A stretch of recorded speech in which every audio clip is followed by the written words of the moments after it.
You guys just been letting me talk and not listen to me the entire time. Crazy.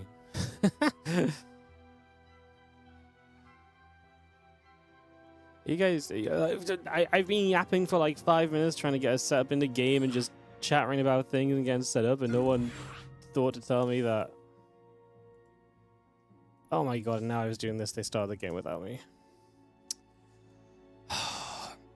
I literally asked them for an invite and then they just go without me. What legends! And now all the other games have started already as well.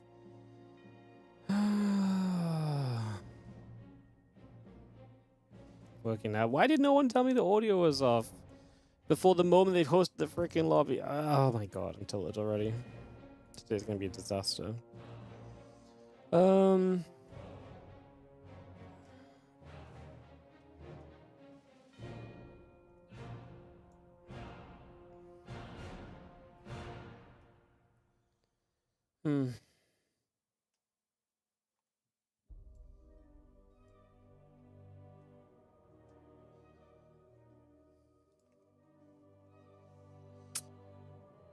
Enjoyed. I mean, you just joined. That's all good. I mean, you joined, realized there's no audio, and told someone. Everyone else has just been sitting here. I've been literally talking for like 5 minutes or something. Crazy business. Crazy business. Ay, ay, ay. All good, all good. Yeah, sorry guys. I literally asked the players to invite me. They said okay. They dropped the lobby link. They start without me. When I was looking away for like legitimately 2 seconds as well, to just because I knew exactly what needed fixing. I'm tilted, I'm not gonna lie. I'm tilted. I'm actually tilted. I wonder if, hang on, let me test this out as well. Yeah, that does, oh wait, no. Test, no, okay, it is. Just work the way it's meant to, cool. Cool, cool, cool.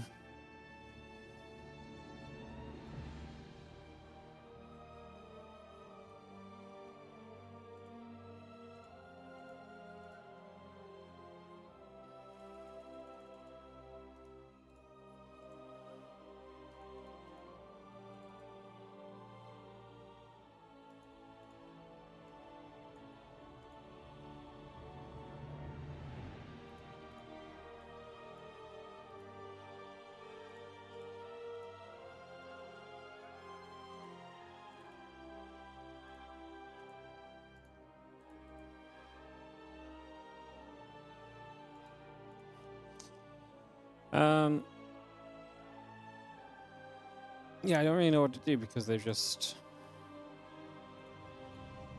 start without us, and that was the game I was going for, and then all the other games have already begun because, well, because obviously, typically the game I was waiting for was the last one to be ready. Oh my god. That's actually tilt-worthy, I think. Actually tilt-worthy.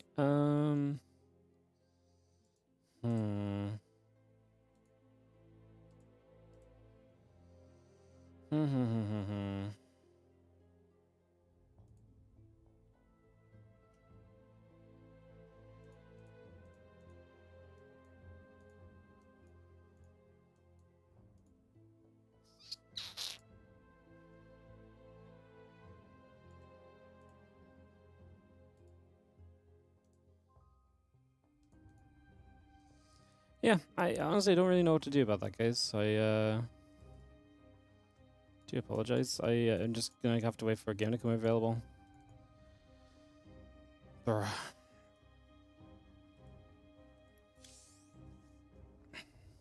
Actually, never lucky.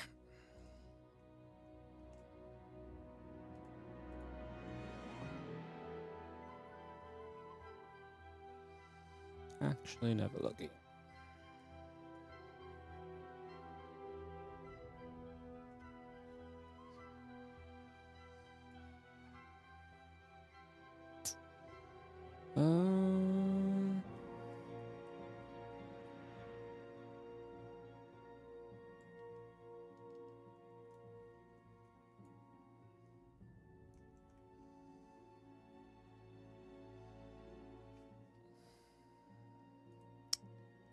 I don't know what to do, guys. This has the brand of WardiTV Mondays. I've just not turned it off yet, mate. That's all. It's not got anything to do with WardiTV Mondays. I'm just lazy. Well, not lazy. I just we just got started, and I haven't even been on this. Since I got on this screen, I've been trying to fix things.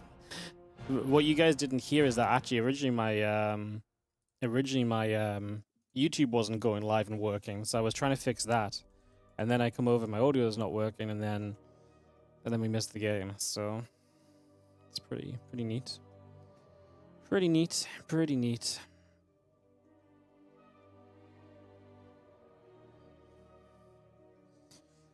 Ay. How's everyone doing though? Hope everyone is doing good.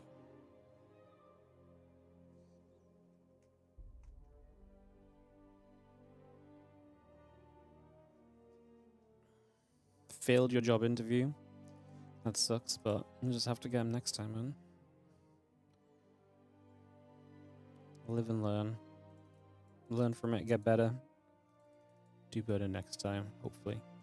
Stay positive. I can react to everything that was missed. I was literally just like, I can't seem to get the YouTube live because the YouTube just wasn't showing me the correct preview. So YouTube was just being annoying. That's literally, I mean, I'd say all you missed, but it wasn't really much missing being done at all, to be honest. There wasn't much missing of anything being done at all.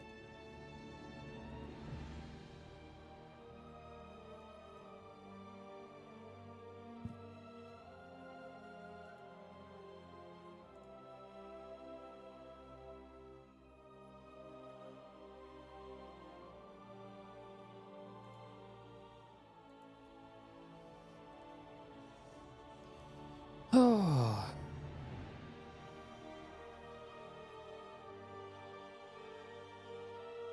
You had a debate with a very well-known SC2 podcaster yesterday. There's well-known SC2 podcasters.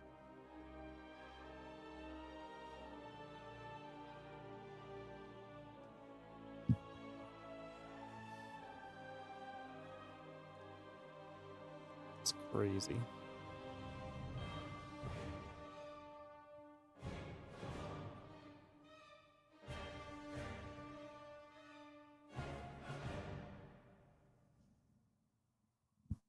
Just cast it.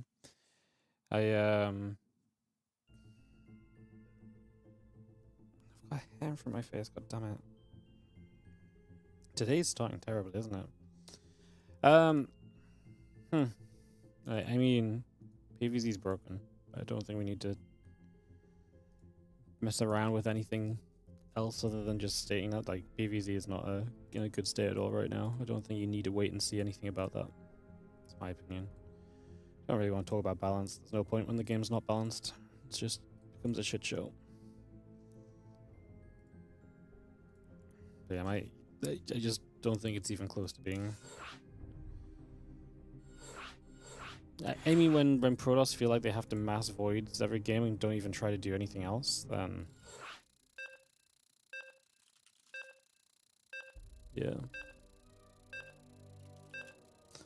We're going to go Lambo Rex, which is game 2, guys. We're going to kick this off in a few moments, so... Oh my god, it's still in front of my face. Where is it? Is that my glasses? My glasses. So yeah, we'll go for some ZVZ here. And go from there. Let's get this started up and ready to rumble, guys. So, we are going to have ourselves on the top left-hand side. It's going to be the Blue Zerg player Lambo. He is up a game. We obviously missed game 1. This wasn't the series I was going for, but it's the first series to come about since then. So we'll go for this one. Get it started. Get this ready to begin. Let's kick off into some action. Rex in the bottom right-hand side will be our right Zerg player. As we get this one up and ready to roll.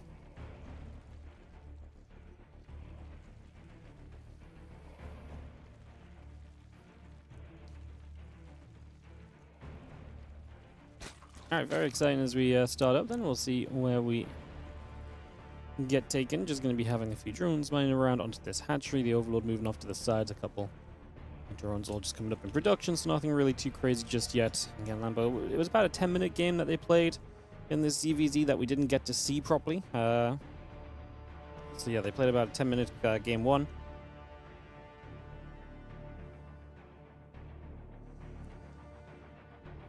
And now we're here in game two.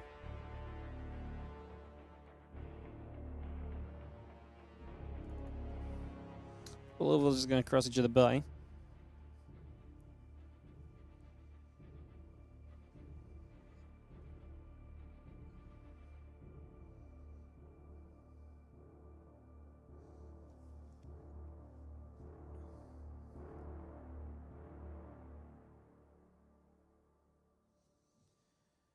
Got this settled. We take a few moments, so yeah, we just get ourselves up and running for a little bit.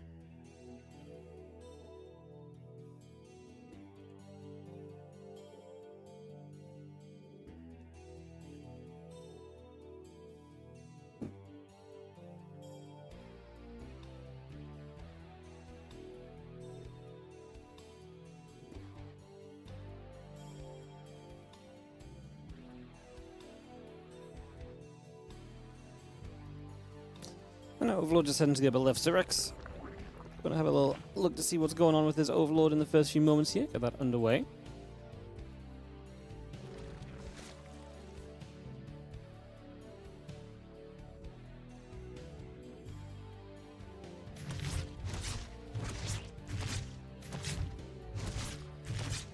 Already having the Queen. Just gonna put some pressure back on this. There is Lings and a lot of Ling speed, and the Ling speed currently coming up. So seeing that coming online right now, bringing that into place.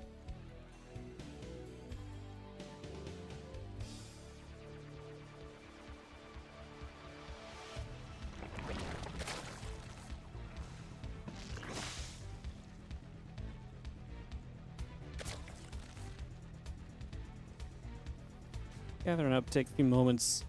And that Ling speed coming by. A couple Overlords are going to be moving out. This one Overlord at the top.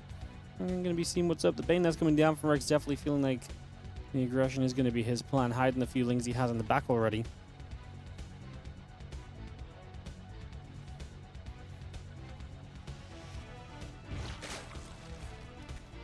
Clearly wants to try and make this as surprising an arrival as possible once he does commit, as the Queen's really pushing hard on the Overlords, and Lambo does get supply block from it.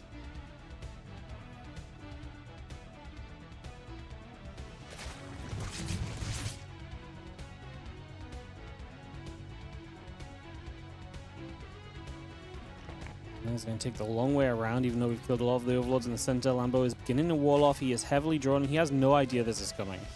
So I actually think Lambo's in some trouble, because he doesn't even have the free supply to build units and defense to this. I don't even know if we really need the Banes. We can right-click down a couple of these structures. Already going to be low. Lambo has to re-wall behind it, but like I say, it's not like he can just build a ton of units. He needs the Roach Horn, but that goes down, and now you're never going to get the Roaches here. Rex is just going to stream through. And that's going to be good for all game, I think, because all the Queens will go down. The drones have to pull, but we're going to have Banes to help out with that as well. And that really should just make this a very one-sided affair. As Rex comes through and is good for game number 2 of this best of 3. Tying this series 1-1 with a little bit of ZVC aggression.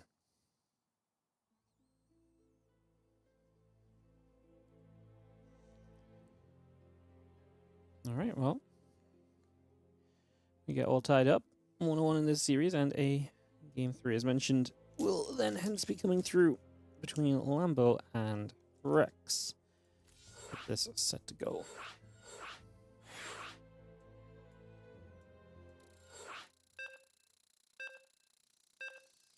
Go. GLHF gets gold. And get ready to kick this off.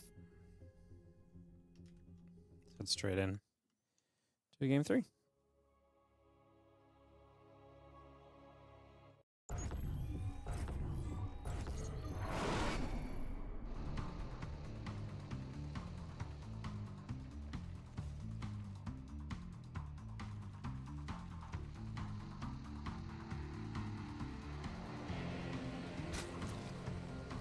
Bottom right-hand side with the aggressive Ling play from Rex to tie the series up. It is hence Rux, and the bottom right is our red Zerg.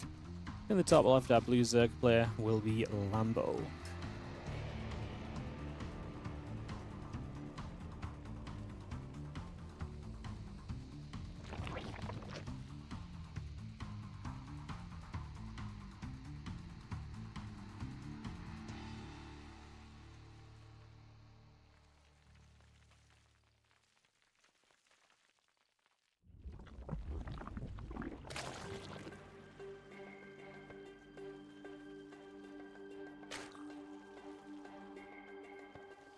Early builds, both are going to go pool first and be fairly safe in the early stages then.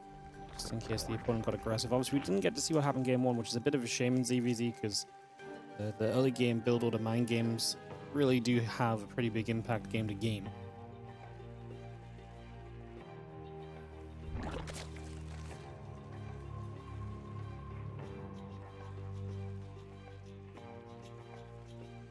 Why would it take 6 months for the pros to figure out how to best play on this patch? I mean, I don't think it's wrong that it can take time to figure things out, right? Yeah, but the problem is, right now, is that anything that you do on the ground as Protoss doesn't work in PvZ. Like, you just get overwhelmed so heavily because you can't actually apply the pressure that you need to apply, right? So nothing on the ground is working. So all the Protoss players, when they play PvZ, are just playing SkyToss. But that is not really figuring anything out either. That's just spamming Void Rays and then kind of going into a ground army after. And to be fair, like, it's basically just saying I can't pressure with anything. So if I can't pressure with anything, the best thing I can do is to build Void Rays, because then you can't kill me while we both get set up. I don't know. Like, PvZ seems pretty hopeless to me, especially because the Protoss players have nothing to prepare for. So that just... And you could argue, like, are people even trying? It was like, well...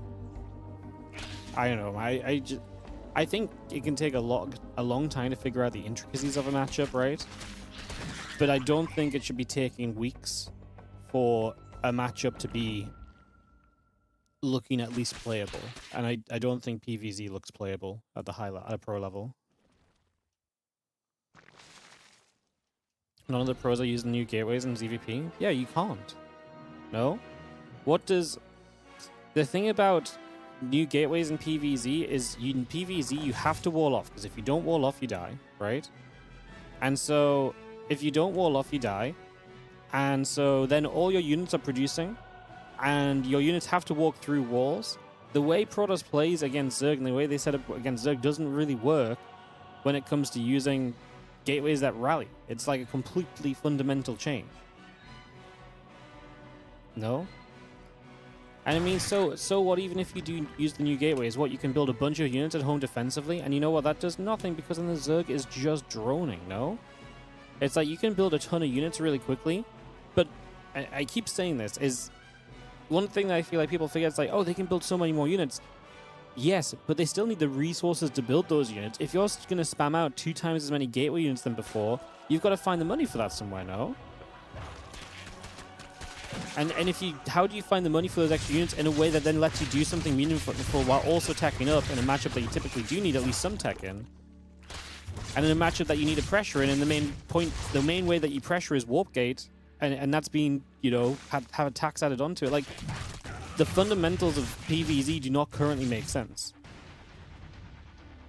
Right? And like I say, maybe then you have to completely figure out the matchup from a new, but like, if the fundamental is Zerg will drone if you can't apply pressure, building more units at home defensively does not allow you to build more pressure, no? You get a faster fourth or faster tech thanks to saving so much money on gateways. And you can do nothing on the map, so the Zerg just also takes like a stupidly fast base and just expands, no? If the Zerg sees you taking a super greedy fourth, they can either kill you because you're spamming gateway units, or they can just sit back and drone. Like, I mean, I guess I'm not as good as everyone else, but like, to me, that's how it plays, I guess. To me, that's how it works. But, yeah, I don't know.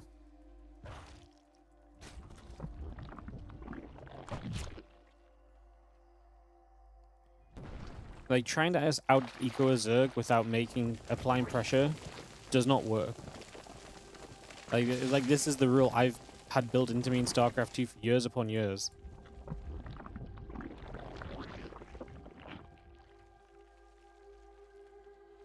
Yeah, I don't know. I just think you need pressure against Zerg. I think any time we've ever seen a star sit back against Zerg and do nothing, it's been very limited in its success. I can't blame the Protoss players for thinking that just sitting back and doing nothing against Zerg may not in fact work. Like, this does not seem like a crazy concept to me. And this is not just disagreeing for the sake of disagreeing, I just don't see it.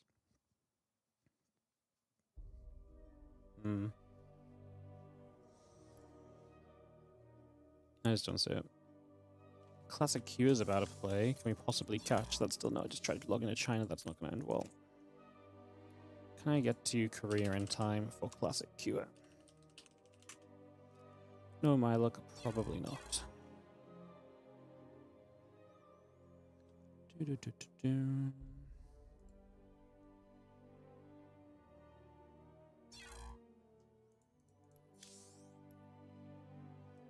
can, hurrah. Cool.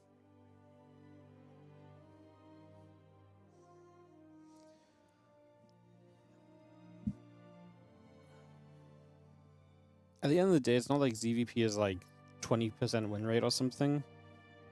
Like, the win rate is still there, it's just... I don't know, I feel like needing X amount of weeks in preparation is kind of... It just doesn't look right now. Like, you put all of the benefits into the... You basically buff Protoss as defensive or gateway producing benefits, but just, to me, that does not help you in PvZ. And if that doesn't help you in PvZ... Yeah, I don't know where it goes from there. Bring back the mothership core? Yes. The good old days.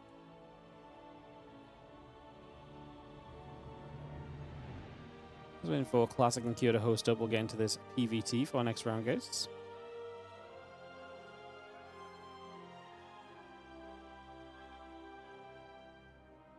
Looks like it might be on the main stream, so it might take a couple of moments longer, but we'll get this ready to go.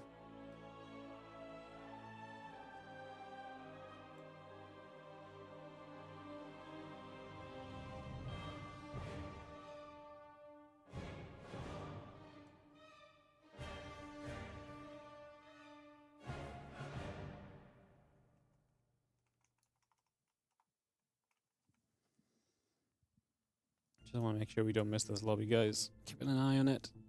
Making sure to keep a close eye. I refuse to miss it again.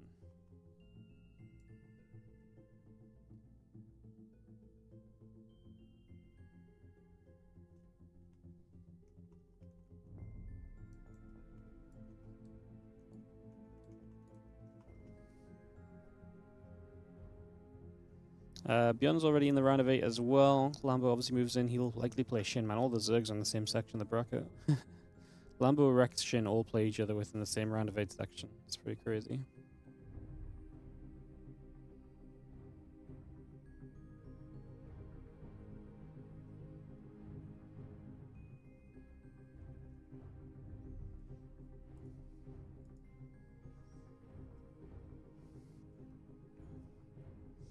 I just find it really...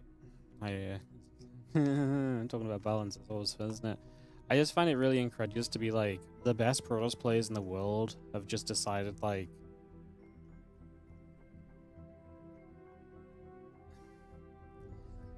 I just find it hard to be like, oh yeah, they clearly just haven't played enough games. It's like, what do we think they've been doing? You know, like, if they just quit and just pretend it's going to get better? Like, I know Classic's not been playing as much, but it's not like he didn't play at first. It's just once he seemed to realize that things were not looking good for him in this patch, he's just kind of been playing tournaments and then peacing out. But like, I don't know. It's a strange one for sure.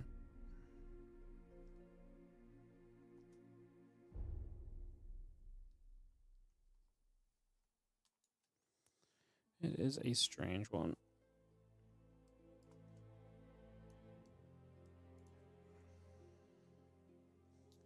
Just waiting for this Kia Classic lobby to go, guys. I'm not sure how long it's going to be. I wonder if they may be holding it for the mainstream as well. Like, maybe they have to wait for something in particular. It is also possible.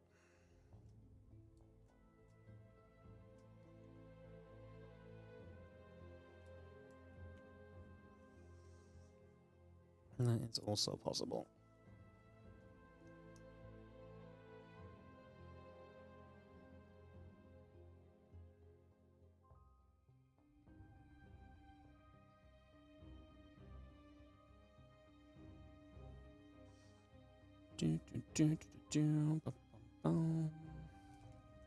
Oh, That's the lobby. Lockdown coming up.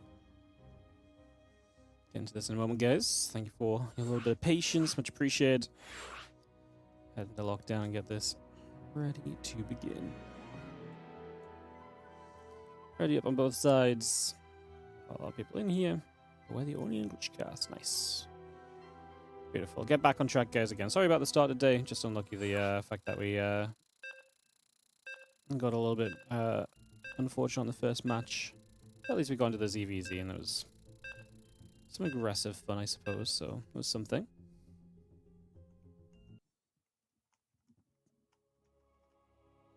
Let's go into lockdown. Here in Kung Fu Cup 19. Bottom left-hand side is going to be the blue Protoss player entering this round of 8. It is going to be classic. Can he find some success today? He has definitely not been enjoying things since the patch. Let's see if he can get back on track.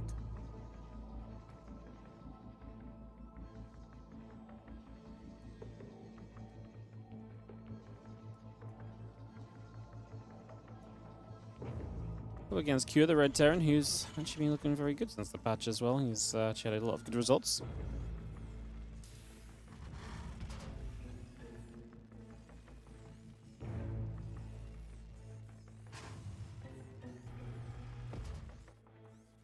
We'll see what happens.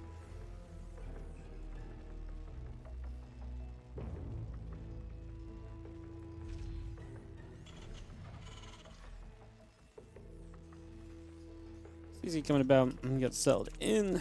Just gonna have ourselves the barracks and gateway producing, so no nexus or command center first to start us off at least.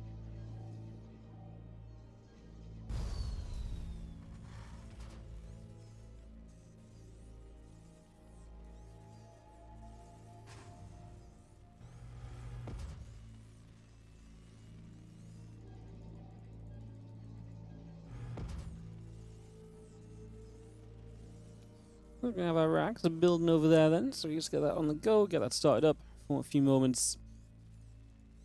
Bring that over. Try and see what we can get done for ourselves.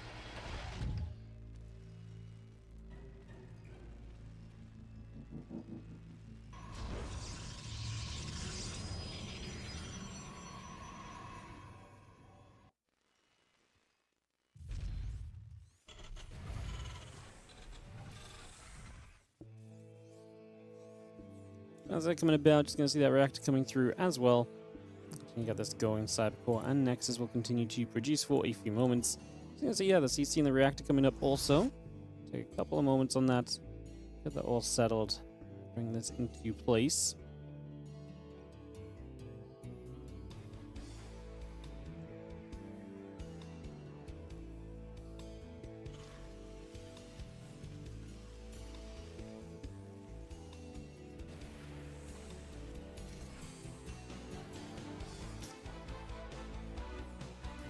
Marine gathers for a couple of seconds. Just going to be seeing that coming through.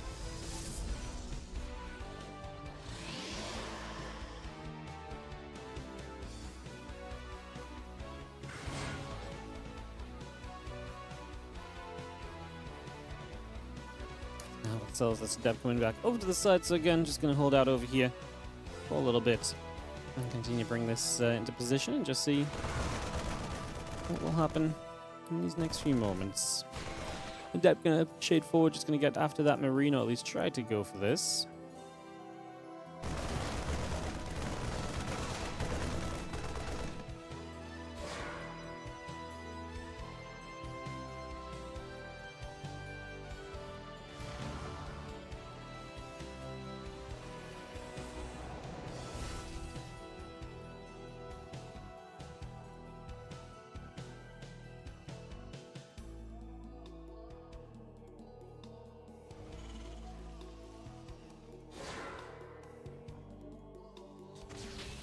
So a couple of Marines going to fire. That Stalker will deal some damage to put some damage back out. We are going to have this pressure already looking pretty decent for a few moments. Putting some work out there.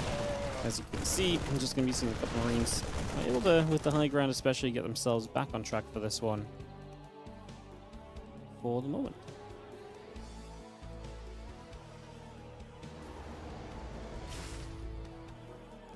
Cyclone, handful of Marines will just continue over.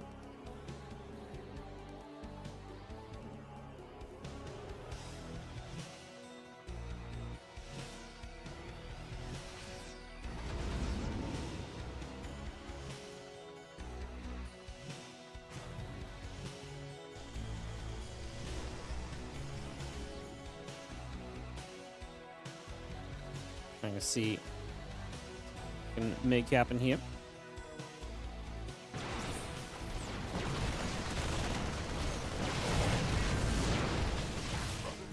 These Stalkers are going to play the deflection on this medevac. Not going to see too much success on that one. Just going to move back through. There's going to be the rover coming up. A couple of depths still building into place as well.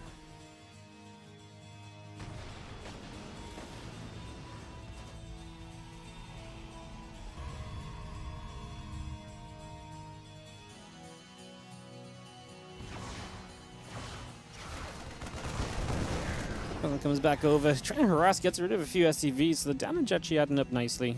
Starting to get somewhere for the next few moments. A little bit of damage out. Yeah, actually going reasonably well these last few moments, so a bit of work being done. Bit of damage found.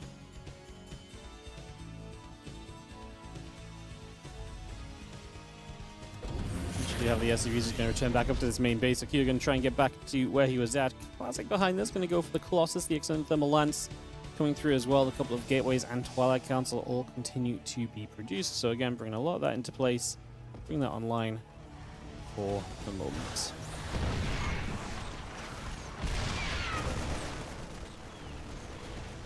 We'll come through, and we do have the Stalkers and the Sentry Jet gathering up. Again, trying to play clean up where we can. Classic has not lost too much this game, just a few adepts. That's Q lost a few SCVs only, but he lost a few Marines as well, so it's been a little bit of back and forth. It's fair to say.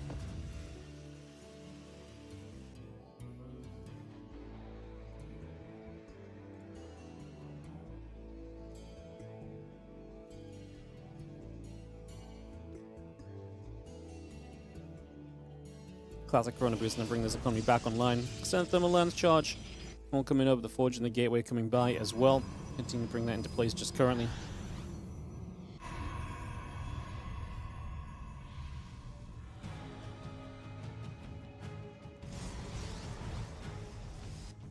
Again, those couple engineering rays coming out. Widow Mines, SCVs, Medevac Marine Marauder. Producing through as well. Combat Shield and Stimpak will be a part of this production as well.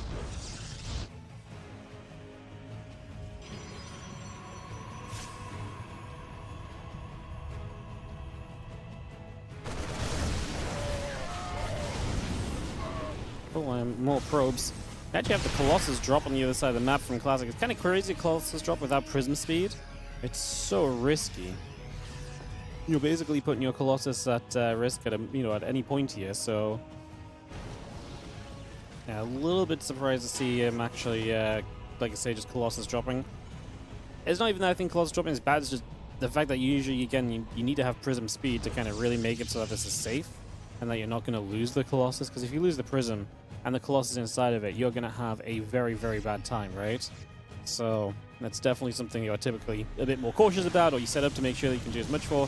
There's an Auto Turret chasing the Observer, but it just doesn't get close as it gets back to reinforce. And I'm surprised you threw the Auto Turret down, although maybe you just thought, why not try?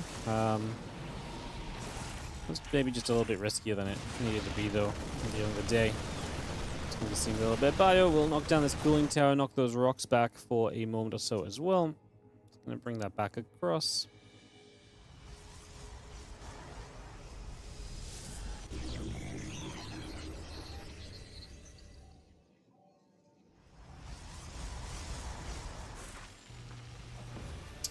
Couple Marauders spreading out. Just going to see this Bio army again all settling in. Take a few moments to decide what we're going to do next.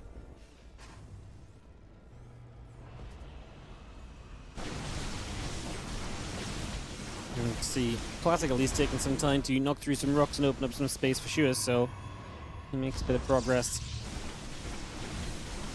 Trying to attack on in. Sorry guys, I'm being attacked by a puppy. She is demanding loves.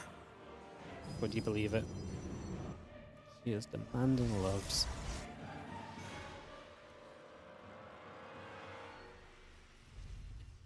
Hard to say no, you know. Alright, what else we got going on? Take a few moments. As you can see, the army is pressing forward here, so bringing this up, getting that all rolling, getting this sorted out. Just gonna have ourselves the push forward from Classic. Honestly, doing pretty well for himself in this trade right from the starting point. Not bad at all. I thought it was gonna be a little worse, but not the case. Army back over to that right-hand side, so coming straight across for a few moments.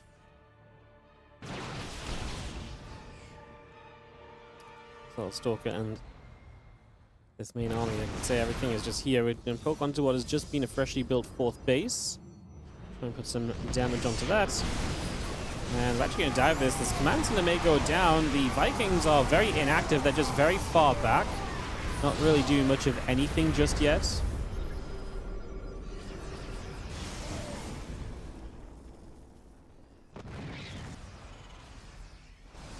It's going to see 2-2. The Vikings, the command centers, all of that coming up. The refinery and the reactor continue to come into place. We are going to have +2 a little bit sooner from Classic. Killing the CC here is actually a pretty nice boon in the grand scheme of things. Just going to see a couple of Zards going to get turned away once more.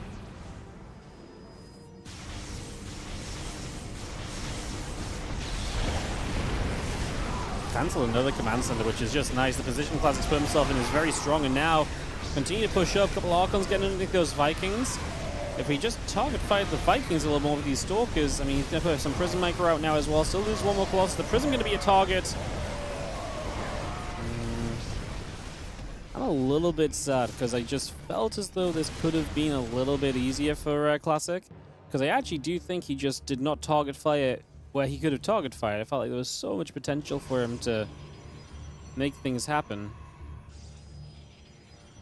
Feels pretty rough.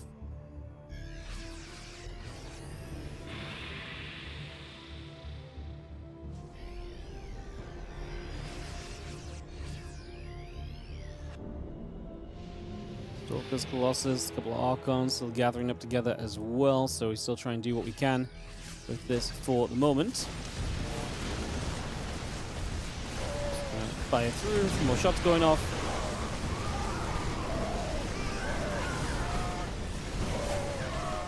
And we're going to stim it up once again, just going to keep this pressure going. I mean, Classic might be able to hold.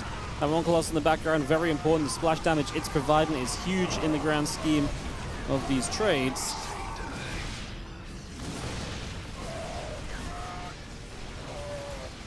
Just going to see a little bit of Bio still doing what it can as well, just to fight back. And we are going to see the probes now pulling as well, so it does look as though it's going to be a little rough here by the end of all of this. Looks as though we're going to have ourselves a bit of Bio that's still just trying to punch through. I mean, Classic still holds that Colossus. These units from the Terran play are super low HP, by the way. Super low HP, which is one of the reasons why I kind of believe, but he's just going to push through and Classic numbers are dying. I actually thought Classic played a very, very good game. I'm not going to lie. I thought he actually played a very good game. I felt like he put himself in some very good positions, but I really think that that fight on the other side had no reason to go the way it did, and I will reiterate, if he just target fires a little bit more comfortably on the, Vikings, which he absolutely had the chance to do, then he just keeps all of the Colossus alive, and it just remains a very strong position, so yeah, I really think a bit of a lost opportunity there, all said and done. That's now led us to a position where this game is not looking as comfortable for Classic anywhere near as comfortable as it maybe could have done. Now, he has bounced back a little bit in supply now. He's put 93 workers, crazy amount of bases, so has that commanding base count already in his favor.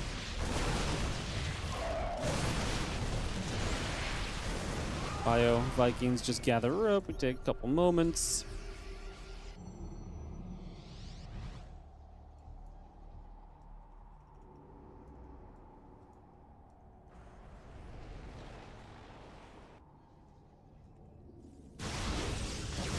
Store Colossus still gathering up here. Just taking a few moments, joining together. A couple of Vikings going to step forward, try and do their thing. For a few moments as well. I mean, when Classic's back in this position, just holding this high ground, poking onto the command center, does blink forward aggressively there. Again, aiming at those Vikings, denying the ability to shut down his Colossus. Because he knows the Colossus, if they live, are so powerful. Eats a big EMP at the start of this fight. Can't really do too much about that one.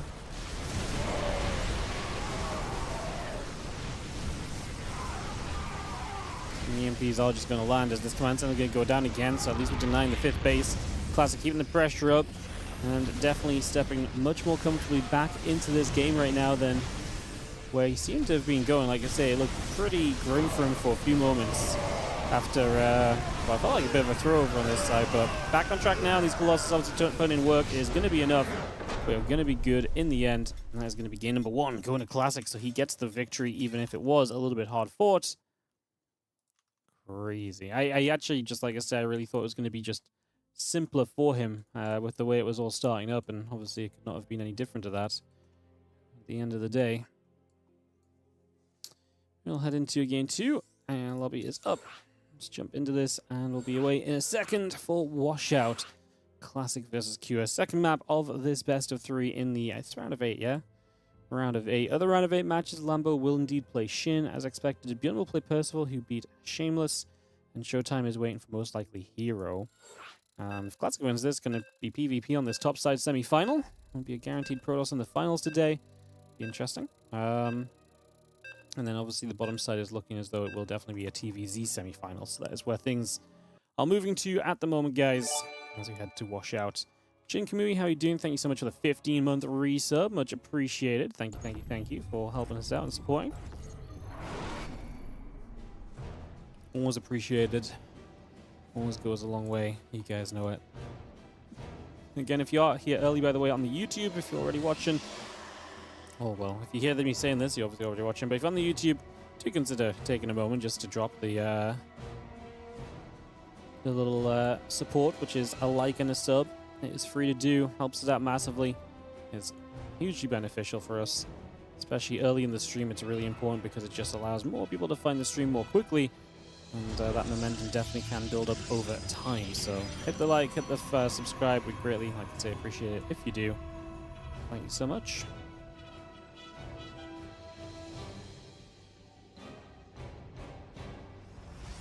Thank you so much. All right, taking a few moments, getting this into position, bringing this about. Get ourselves this second game underway with Classic leading 1-0. Like I say, got a little scary for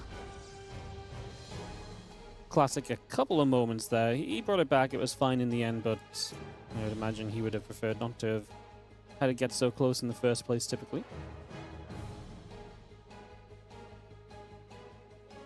Crazy suggestion, I know.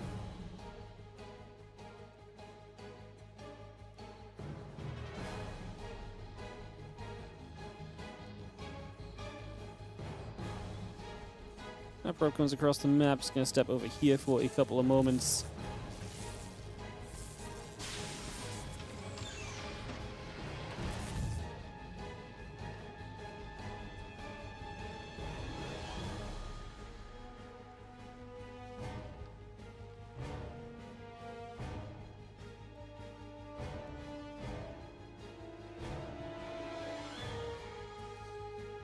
Probe will be happy with what he's seeing. Gonna turn back the other way and start trying to take position just to reset for the next couple of mows.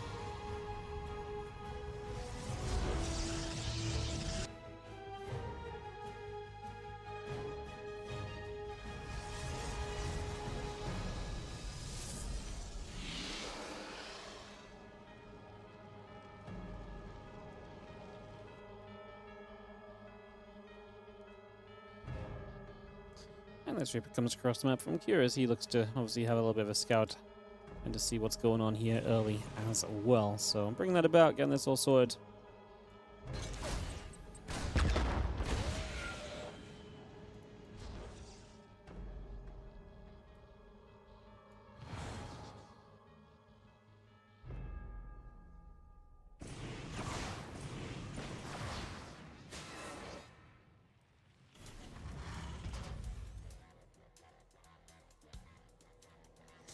And just resettle down. This Reaper is going to be coming across for a few moments as well. So just bringing this straight along. Get resettled in the next few moments. Just have the Adept coming about also. So the Adept makes its way to the middle of the map. Some map control from Classic. He would like to apply pressure. And obviously you're going to be able to continue scouting to see what's going on as well. So there is definitely added boons to this. So we settle down in the early stages. Again, just going to be seeing the Reapers continue across. Phoenix, Stalker, all coming along. Warp Gate building. Continue to bring that through for now.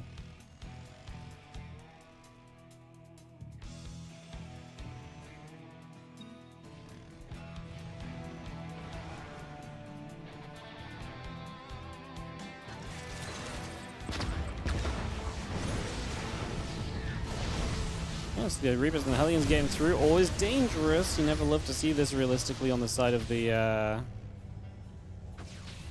You never love to see this on the side of the Protoss player, because obviously your probes can die so quickly in that scenario, so... Coming through, for the most part, seem to be getting out again without too much issue for the moment.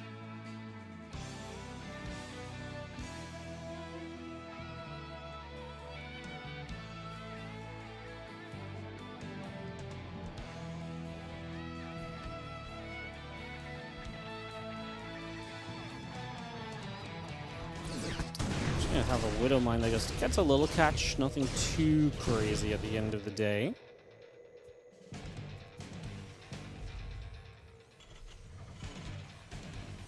Just catching this for a moment too. Obviously just Phoenix gets hit, gonna take a little bit of damage, take some shots, doesn't go down though, so overall still pretty comfortable.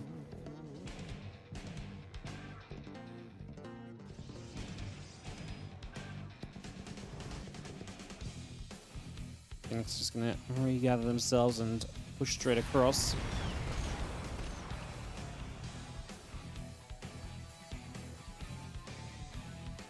By for a few moments. Again, Nexus gateways, the charge all coming into place, so gonna make sure that this is a big part of what we got coming.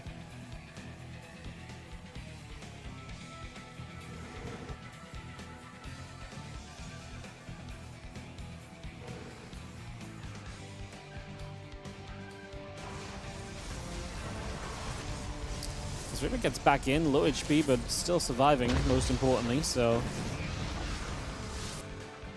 he's going to be able to make a little bit of a move just to, I mean, again, see what's up. Obviously, one Reaper at this point, low HP is not going to find a lot, but there's never any harm with getting in and just seeing if there's potential for you to get some more work done, get some more damage dealt.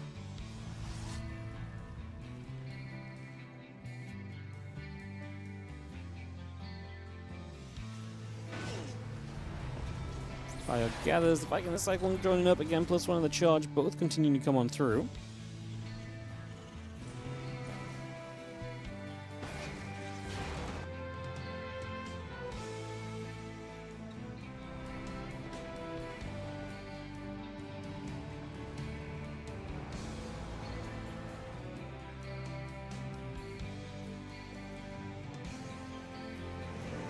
Phoenix gather for a few seconds. Again, the Rover Bay coming up. Obviously, Phoenix kind of interesting in general. As the bio upgrades kick in, we'll see if this Phoenix kind of Zealot army is going to be good enough to hold this off truly, or if this is actually going to be a problem. This looks like a little bit too much bio to me, and Classic, I think, is going to regret meeting this in the middle of the map. This is the exact sort of fight where he actually needs to be kind of, you know, having reinforcements, and with the fact he's not on warp gates, he's just on normal gateways, he could have really just been, you know, better off being a little bit further back at home instead of being on the map. This is going to be a very costly catch, and he's going to lose a lot in the process because of it, I think, plain and simple. As we are going to be seeing, I mean, the probes are even pulling in, so that just shows just how much he thinks he is in trouble, to the point where he has to pull in the workers that are pretty much guaranteed to die if you do so. It's pretty much GG's is what it's a sign of. And we're going to go 1-1 tied up then in this best of 3. All tied and ready to move further through with our third map in a second to see who is going to advance into the semi-finals today. It would save us from a PvP semi of QO1, but honestly, I kind of want to see Classic just doing well, man. Like, I feel like Classic's having a rough time lately. I'd love to see him actually just doing well and actually having a good result. I feel like he mentally needs it. We are counting into game in a second here. The third map is going down, and we will get this ready to go in a moment then, my friends. So, this set up momentarily, bring this through.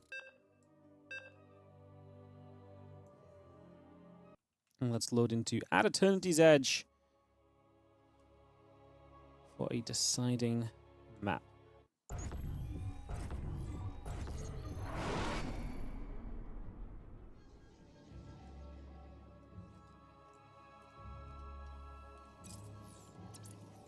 Bottom right hand corner will be our blue Protoss player. This is classic.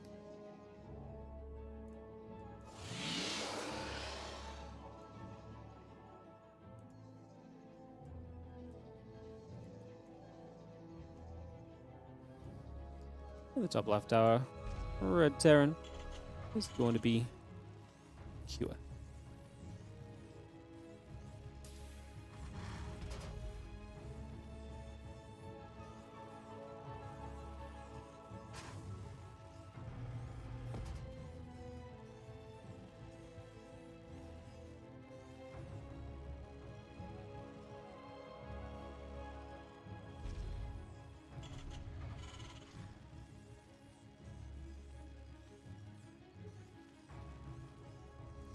Alright, we get set up for a moment to see what a next game brings us in the course of this.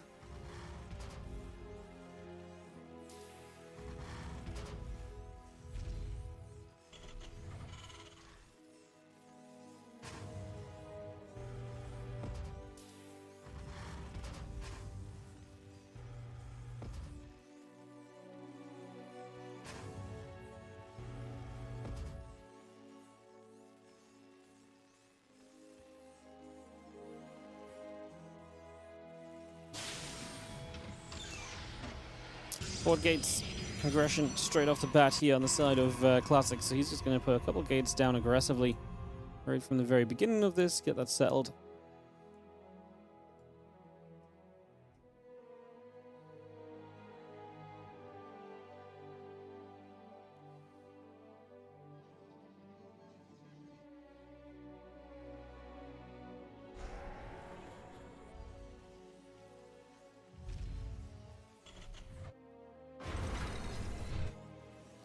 And Rack's building up a repass. We'll take a couple of moments.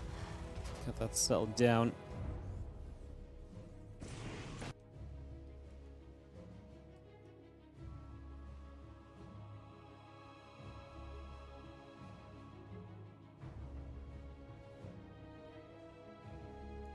It's gonna have the multiple units popping out. Obviously, with 4-2 gateways, it's very aggressive and gives you a lot of options in terms of what can happen here.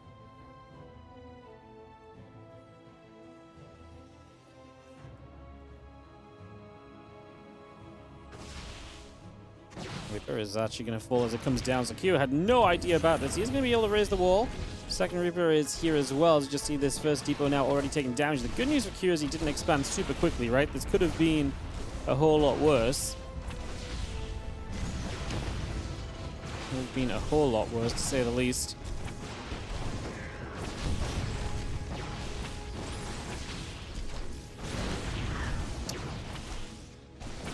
Even then, it's pretty bad. Even then, it's pretty bad. -4 SCVs already, so the damage really is very early on just being done. That much is for certain.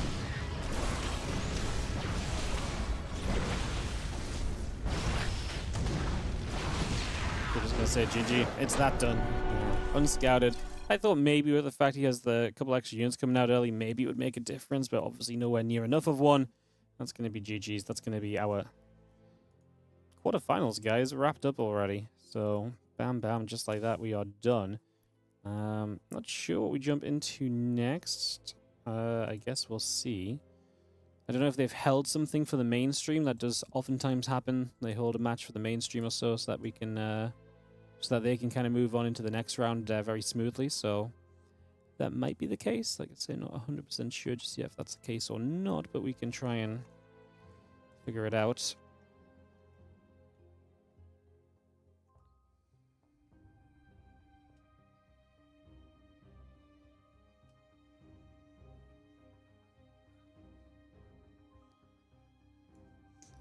See what else is available. So Classic will move on to play herO or Showtime, so it will be a PvP semi-final, and it will be a ZVT semi-final on the other side, because it's Lambo and Shin, or ByuN and Percival are going to be advancing through as well, guys. So that is the current ongoings.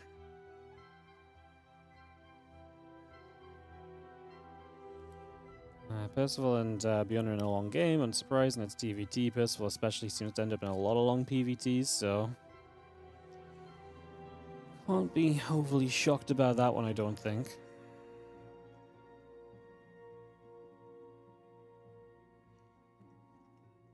So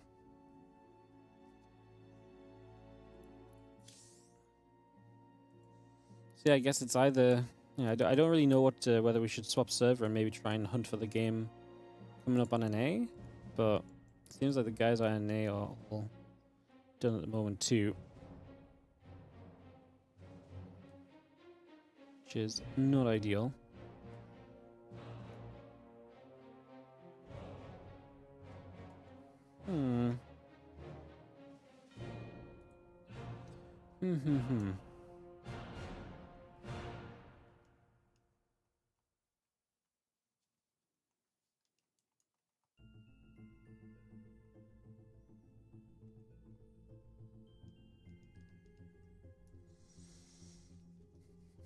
Alright, I'm going to post a break screen, guys, just while I try and figure out what the next match is, because I really have no idea what it's going to be, so I'll be right back with you as soon as I know.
Alright guys, we are going to get into another game here of ByuN Percival.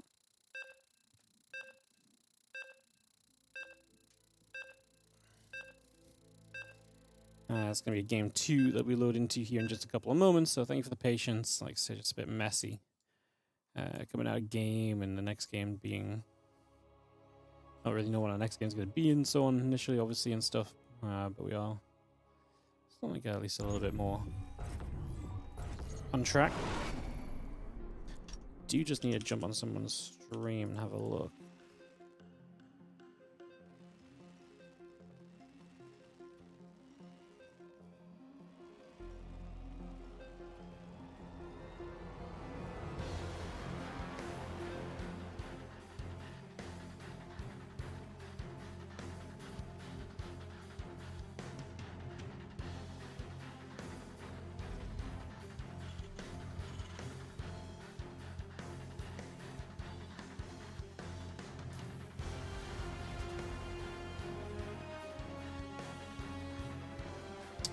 Alright, so it's ByuN 1-0, perfect. Just like I said, checking someone's stream, and they took a little while to update the score, but we're good. Let's go. So ByuN up 1-0, TVT quarterfinal, and catching the second game of this one. Getting this on the way through. And bringing this about.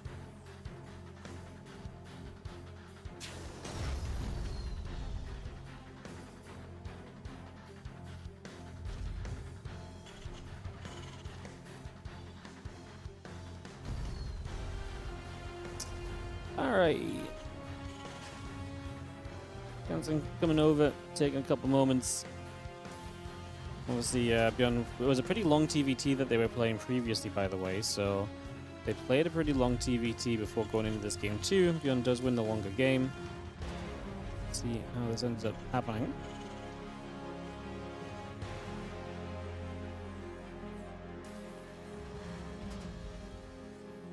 Right, coming up. That orbital coming through as well. Just going to see the Reaper also part of this just at the moment. Bringing all of that online and getting this settled into place for the next few moments.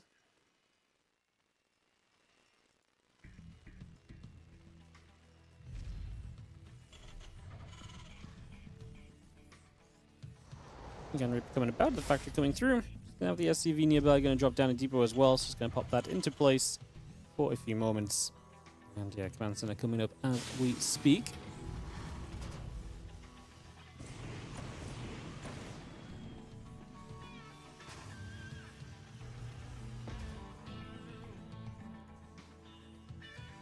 A couple orbitals still coming by.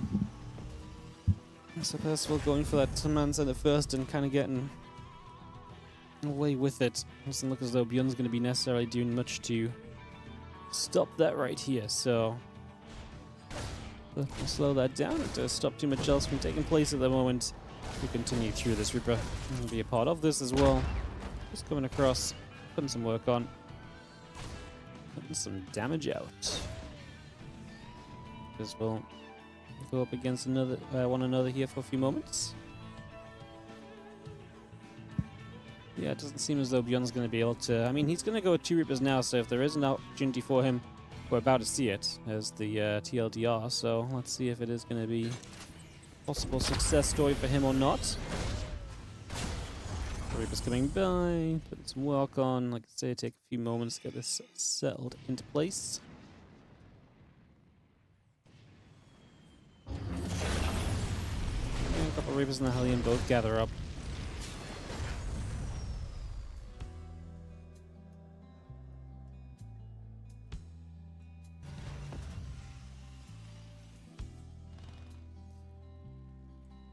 Can he break through? Third CC as well for Percival, by the way, as the economy continues to just be an absolute boom for him. He's to bring that up in a big way.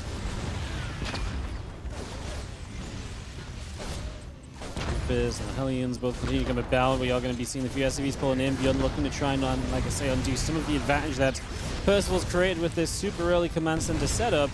And right now, he's doing it. -5 SCVs is a big deal. That's going to equalize the work count. Of course, got on a very fast third CC, like I mentioned before from Percival, so he's been starting to head into that, so that will be an advantage for sure.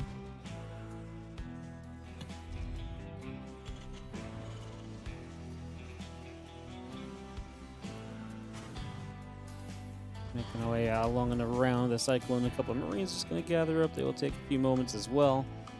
Continue to get everything joined together here.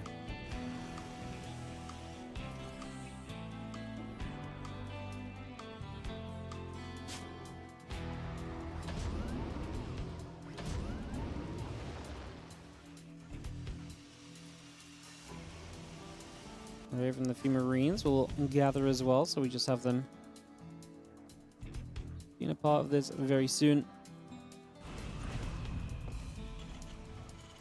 The Hellions, the Cyclone continue to move across. Everything gathering.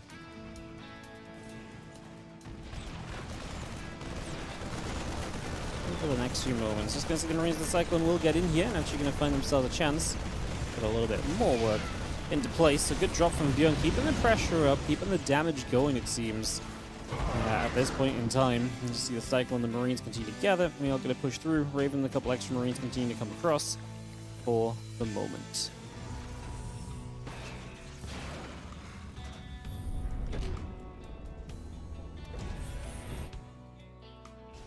Again, Rex, the SCVs, and the tank, a couple of Marines as well. All of that continue to come by. Just going to be seeing a couple of Vikings. Will continue to produce from Percival as he tries to take air control. ByuN building his third on location, but remember, that is still later than Percival's third base. He has an economy advantage, Percival, through all of this now, as position just seems very good for Percival. Plain and simple, actually. His position does seem pretty good. As the tanks and the Marines regather together again.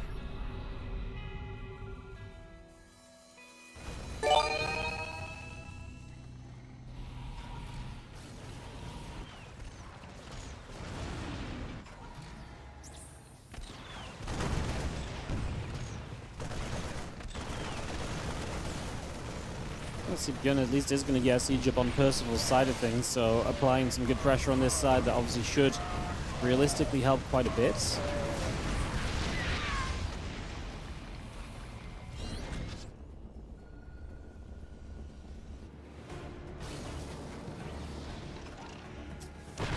Here, going to help to clean up, but ByuN's supply is not looking good again. Percival has a good economy behind this, as long as the trades are somewhat reasonable for him.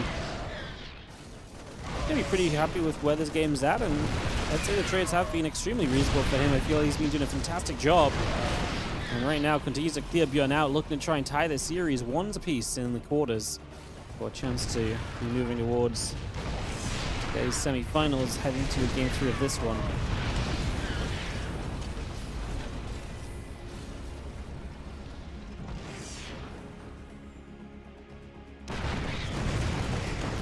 Ravens continue through. The tank is going to come over. A couple more tank shots coming by, dealing a little extra damage, and that's going to be enough. Percival will have the power to overrun ByuN here, and that is going to be just what we need to go, like I say, for us into a game 3. So we're going to get to go the distance.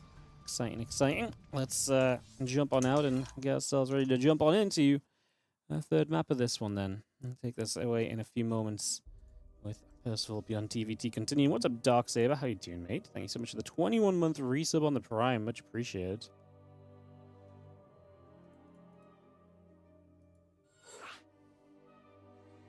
Blackrock will be map 3. The lobby link is down, so it shouldn't be too long for us to get this going, guys. And we can kick into this.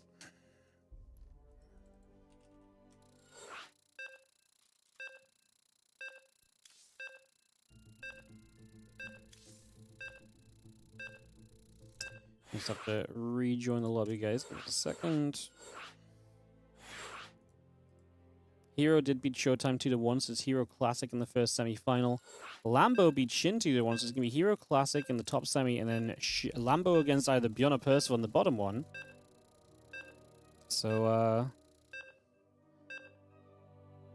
let's jump into Blackrock to see who will be to play Lambo in the semis. Very exciting stuff as we continue through. Alrighty.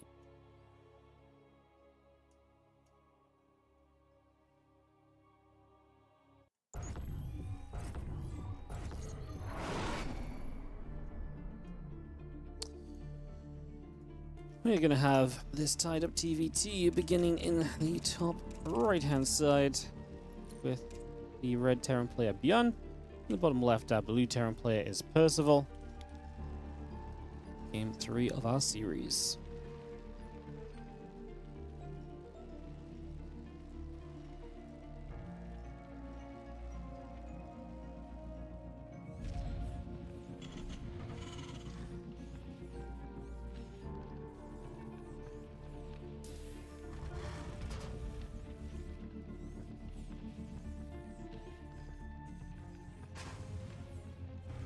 Let's see if ByuN can bring it back then. Obviously, just kind of fell apart early. Put some good pressure on. I felt like he was doing good damage to undo a lot of what Percival had already done, but clearly just wasn't enough by the end of it.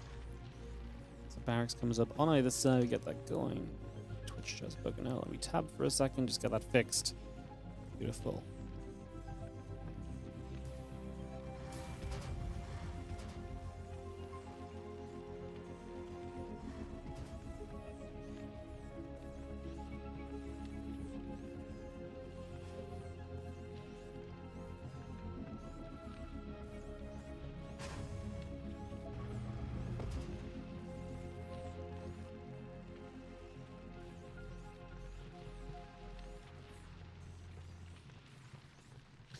Max is going to be finishing up. The SCV's on the way through. And get settled for a moment. For a game 3. And it's going to be an orbital apiece just initially. Nothing too crazy just to start us off with, though. Not just yet.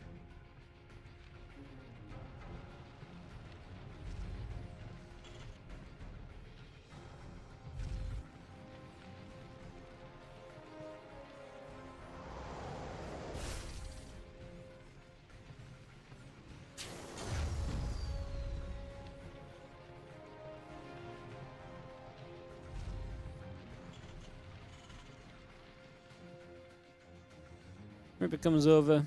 It's going to have that coming through on both sides of this. The command center building up. Taking a few moments. Getting a lot of this underway.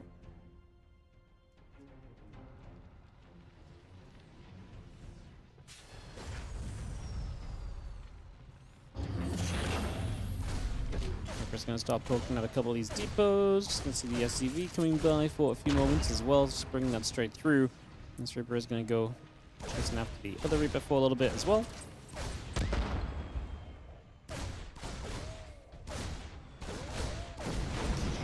Maybe a pretty big fight. Everything lost in the end is going to be Reaper and an SCV to the Reaper. We have a Reaper remaining is obviously one of the big parts of this coming out on the other side, so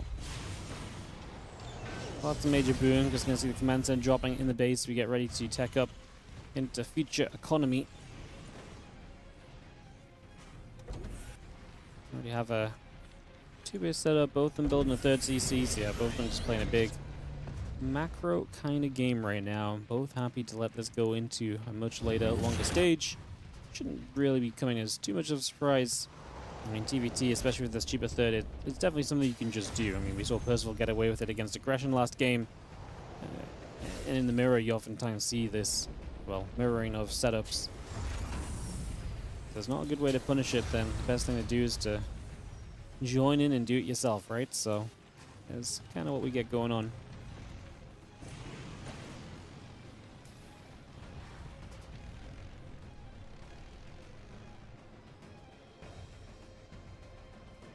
Couple Hellions continue to come by. Take a moment or so. Just going to be seeing the starport's coming up. Command center's on its way.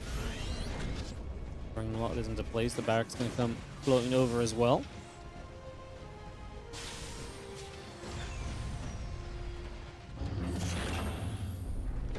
Going to get a lot of Hellions out here. So we're going to have a lot of Hellion-based map control, which is interesting.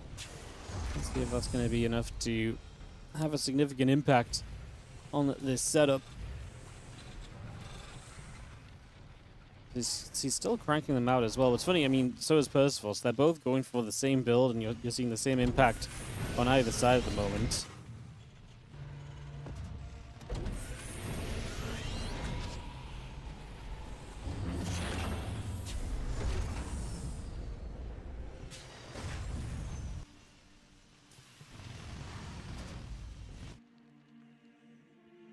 Raven coming across, just going to be seeing that coming up on both sides. Cyclone, the Marines continue to come through as well.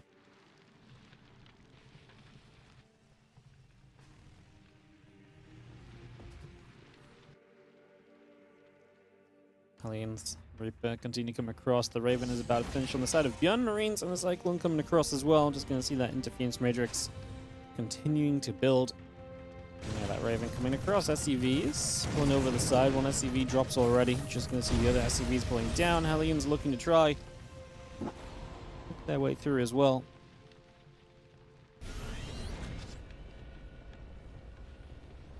Starport moves off to the side again. Siege tanks building. Raven producing a lot of that coming through.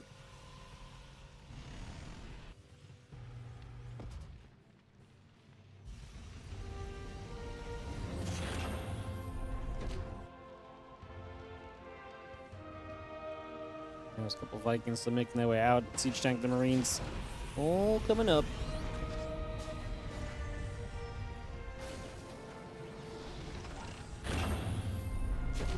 Raven's shall patrol. The orbital will relocate. I'm just setting up. I mean, obviously map control is there from Percival. He's holding with Hellions and Ravens at the front, but if ByuN wants to, he can step out into this and take his third. I mean, this is not really an issue, and he knows it as well, hence why the third is floating forward. He is not truly scared of this map control right now from the opponent. That's an absolutely fine place for this to be. As we are going to step in. ByuN actually going to get a good fight off. All the turrets coming down late, but he just had more than the Hellions, right? A few Marines, the tank, and so that goes a long way as we're still dropping all the turrets down. I mean, Percival is committing to this fight, has a tank on the left bottom side of this as well. That tank in the bushes helping a lot, but is it enough in the end? The problem that Percival is going to face most of all, he loses every Raven. Well, does that one get away? I didn't want to say yes, because maybe it has to turn a corner. Drops an auto turret, Cyclone locks on. No, is ByuN going to lose both Vikings chasing this Raven? That would be terrible if you don't get it in the end. Wow. Percival does get away with the Raven. Amazing. That's genuinely a little crazy.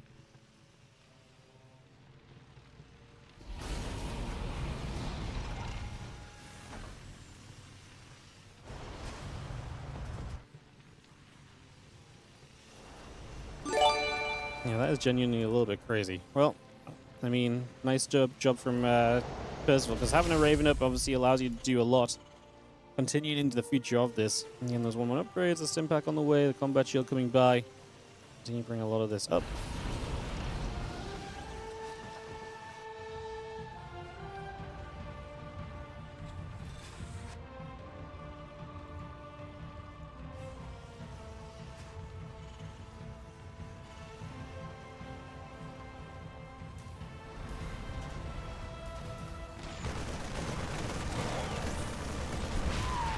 Marines get over, just going to be seeing a little pick-off being made as we just try and harass. ByuN is taking his 4th base. The supplies are pretty even coming out of all of this. Unit count, still 3 Ravens from ByuN to the 1 of Percival. I'm going to say that because obviously that's a pretty big deal most of the time.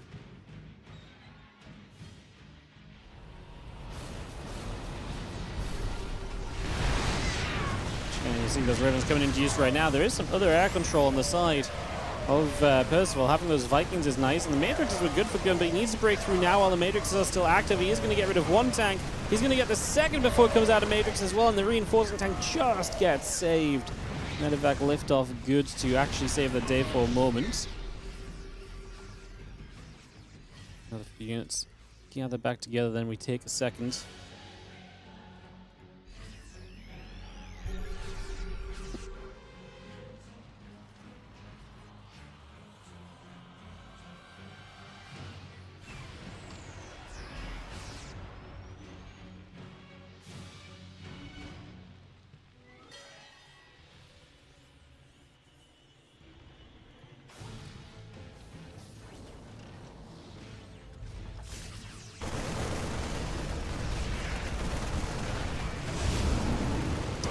Next catch, Medevac going down is obviously going to be pretty painful. You do not like to see that, so 1 Medevac getting picked off there. Just when it seemed like it might have otherwise been safe.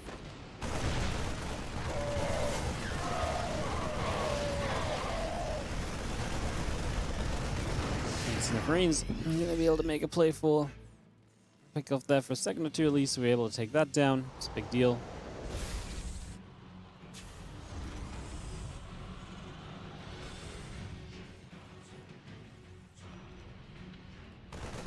And you gather the Marines is going to come across. It's going to hit this depot. Got more pressure going straight in.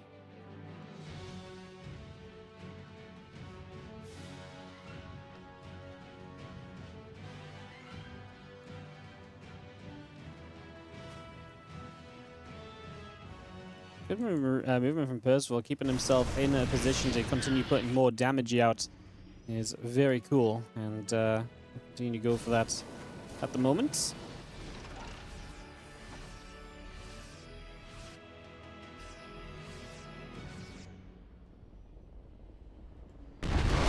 Oh, Percival walks into the tanks though, didn't know that ByuN was over here, so he actually hits a massive wave of tank shots. ByuN with the supply lead needs to be careful though, now his tanks are going to get caught.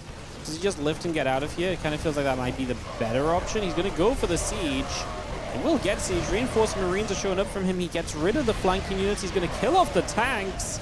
Then has a few Marines left over. Actually has extra showing up as well. It's a big deal.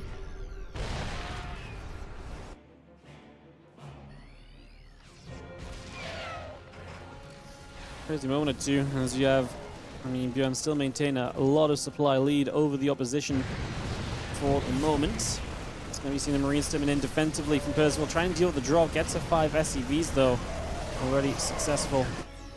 As the rest of this Marine tank moving back over, ByuN still staying very close to being maxed out.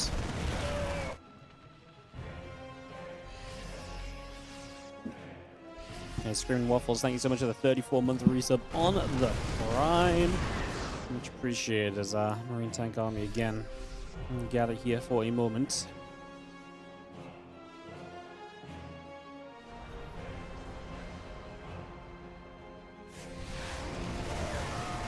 He's going to fight. A little bit of surround. We are going to be able to get rid of the... Oh, knock the rocks down to stop the Marines coming in from the other side of this. Not sure how much I love that overall, though. I'm not sure if it's necessarily enough for us to be like, okay, you know, now we're talking or something crazy.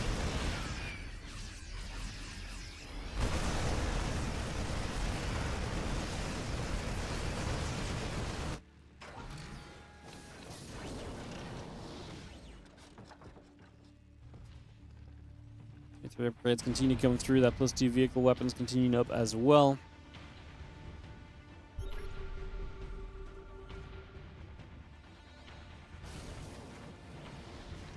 Again, 3-3 halfway from ByuN, so we'll have that upgrade lead. Will definitely give him a chance somewhere down the line to take a comfortable fight, you would imagine.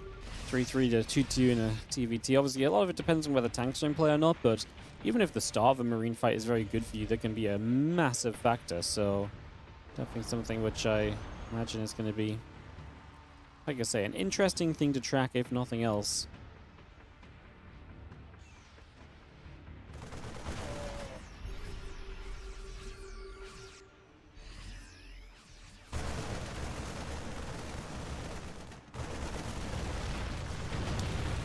Marines is knocking down rocks. ByuN pushing through full force at the moment. Percival looking to meet him. Again, has that Raven count rebuilt once again. Looking strong with the Raven numbers.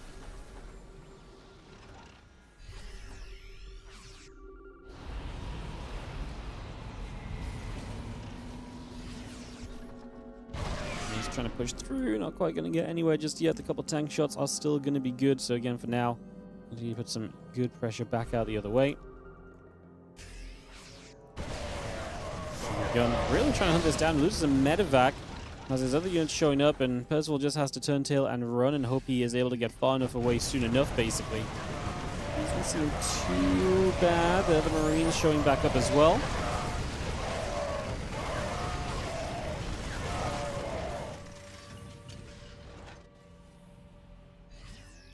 Marine tank, the medevac again, all of that continues to come through here just at the moment.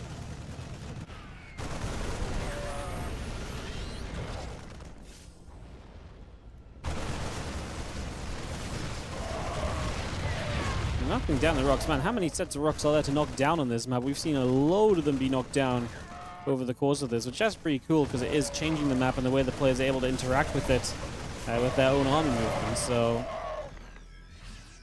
actually, yeah, pretty cool to have seen so much success across the board in that regard.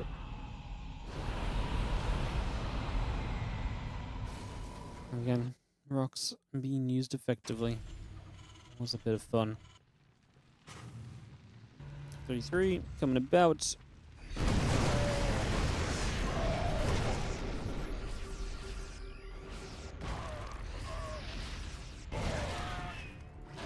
And the rest of this army coming about. Marine Tank 4 is going to relocate. A couple of Ravens still on their way up as well.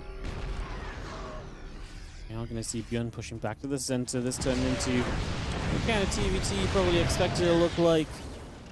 There has been a lot of these later game TVTs as of late, so seeing another one, like I say, should not come as too much of a shocker here. You're going to see the Marines and the tanks continue to push their way forward. ByuN is on the hunt. Now that command center moving back. A few more of these Marines go down. Going to get another tank on the top side. The Ravens and company going to pull back just a little further themselves. Again, plenty of Marines still coming online. The vehicle plating being added.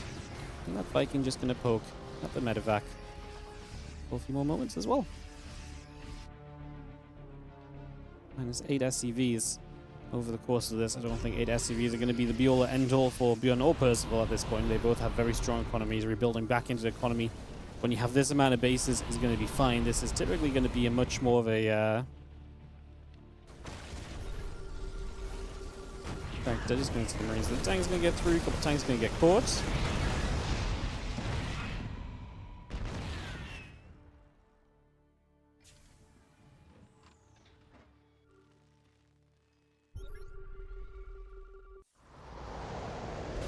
Mills will drop. And you see the rest of the Marine tank continuing over.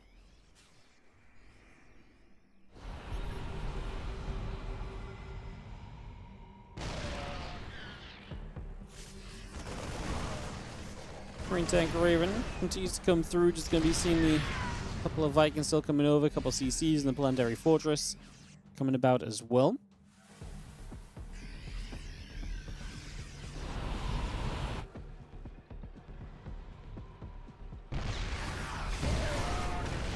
Goes down. He's going to hit that siege tank. They liberate it.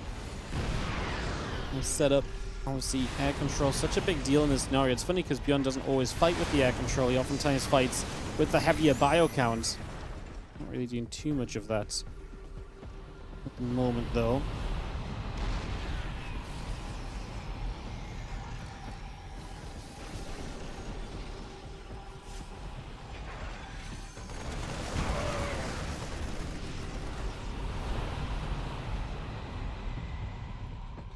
Vikings, Ravens going to be shooting back, and see a couple of those Ravens going down. Vikings getting hit by the anti-arm missile. And the Vikings still able to push through from this. And the Ravens going to be right there. A couple of shots go back and forth. Just going to see the tanks able to push onto the Marines as well.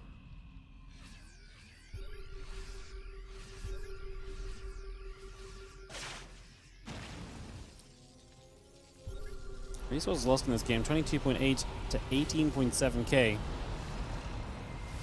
As those Ravens will get back to patrolling. Just for a few moments.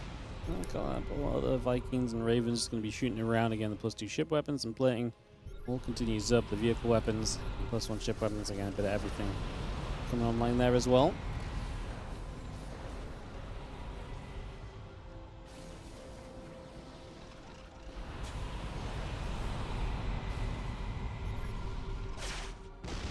And see another couple of Ravens dropping a Matrix initially.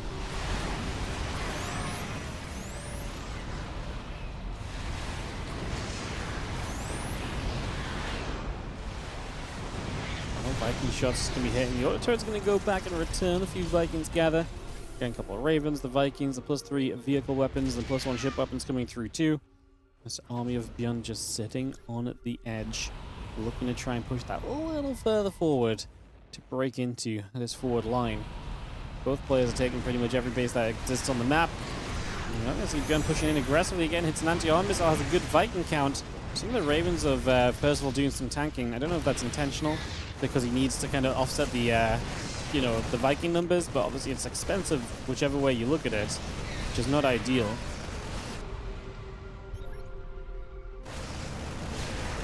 Marines go after those reactors, the other Marines stimming in. Medevac's load up once more.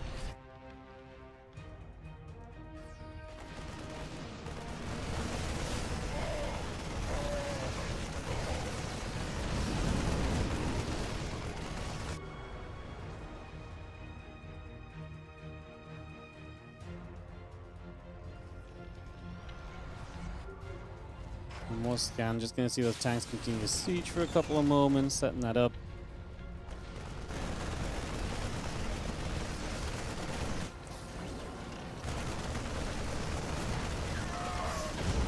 Medevac is low, but gets away. This drop harassment Percival's been really nice because it's pulled ByuN back home instead of ByuN just being able to focus on the front lines, right? So that's been pretty meaningful. Vikings going to continue to trade out for a couple of moments, put a bit more pressure in, a bit more damage being dealt. For a moment at least.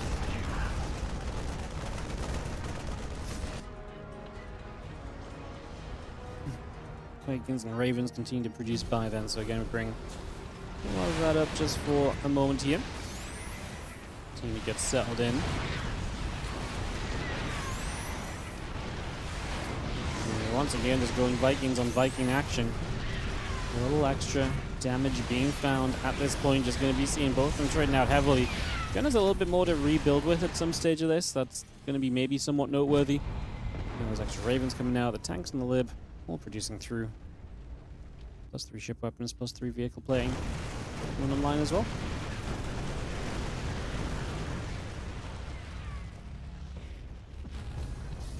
More hits. Again, we are going to see the Ravens finishing shortly. The Liberator and the tanks coming online, +2 ship weapons is just going to start. The vehicle plating is finishing soon as well. The auto turrets drop down.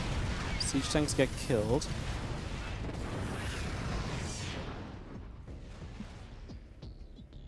One Viking picked up already, and if your Ravens continue through, a couple of Vikings coming over, +3 ship weapons, +3 vehicle plating. The other Vikings will continue to come about. We see a few of those Marines head over that right side.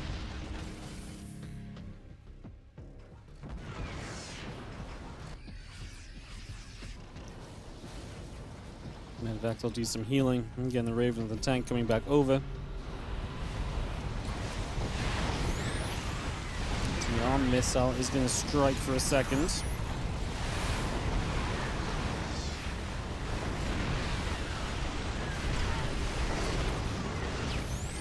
Back and forth is reasonable. ByuN doesn't have that much gas banked compared to Percival. Gas lost in this game is higher from ByuN. He's about 2,000 gas lost more.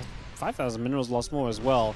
Considering they're mining the same amount of bases right now, and ByuN actually going to struggle to mine from this one with it being denied, it does mean that ByuN is definitely slipping down in the position in this game. It is absolutely Percival's game at this point.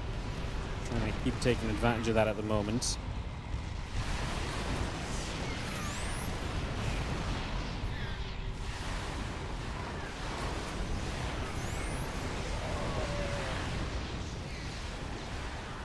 More shots coming through. Tanks are going to be hitting.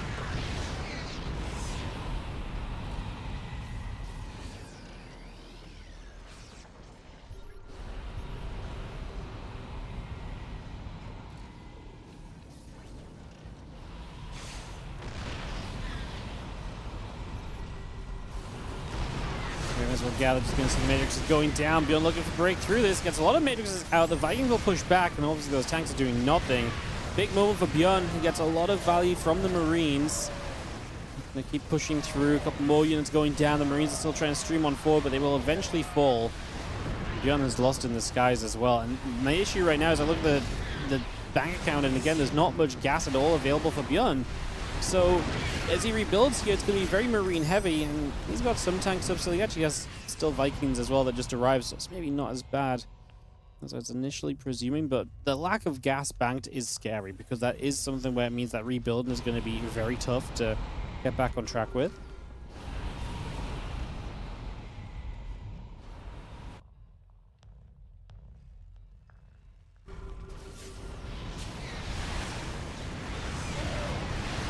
Vikings going to shoot, getting a couple of units pushed around and shoved a little bit. CC still up in the skies. The Marines getting knocked down. A couple of tanks are being killed. That's a lot of extra Marines. As the 7 Vikings continue through. We've got Viking Raven tank on the way from Percival, keeping this pressure up. Still looking very good in the skies, Percival. He's up by 6 Vikings, and you can feel it as well. The pressure he's applying, the way he's able to just sort of sit here with this Viking lead. Very notable, very noticeable for sure.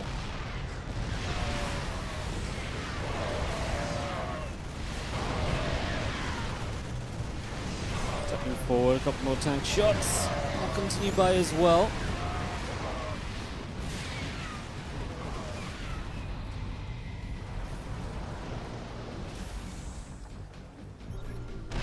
Army is settling again. The Ravens of the Vikings will gather through into the mule, dropping down. Give ourselves this position held by Percival, and ByuN supply is just not bouncing back up like it needs to be. And what it is bouncing back up in is very heavy marine counts, which sure is a thing in a way, but at the same time, like, the marines and the minerals that you're using there, eventually you get to a point where those minerals are gonna run out. You know, you're using a lot more minerals than your opponents, so that is a problem. I think the bigger problem is that ByuN's also, despite being so much more marine heavy, is still losing more gas than Percival as well. Losing 29 Ravens to the 17 is pretty painful in that regard. Just does not leave you in a good position in the slightest right now.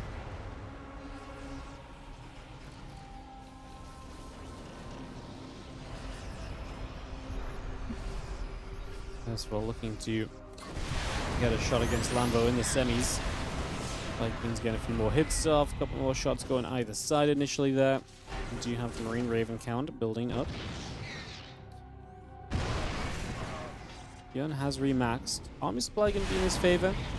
And his bank account very, very poor. I mean, to be fair, Percival doesn't have much gas left in his bank account, so that's something to maybe look at as well. Something for us to discuss, if nothing else.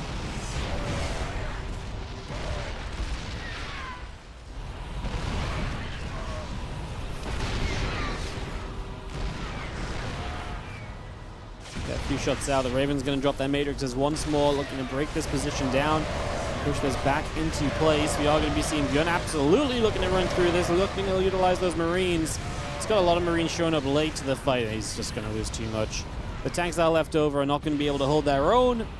Well, I thought we were just going to start auto turn, but we actually do just have matrices we can drop. That works as well. Works wonders. To come back across, matrices are good, interfering.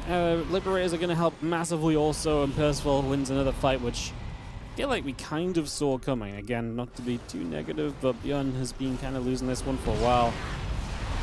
The army of Percival has consistently looked good. We really need to see ByuN have like a breakthrough fight, and that's just not been happening at all at any point of this. Is the final result. Percival with the 2-1 over ByuN into the semi-finals today to play, like I say, against Lambo, as he defeated SHIN in the ZVZ.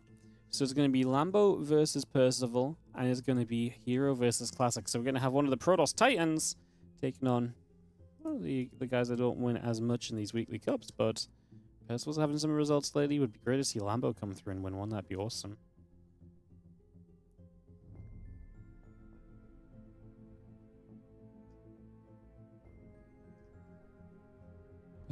Boom, boom.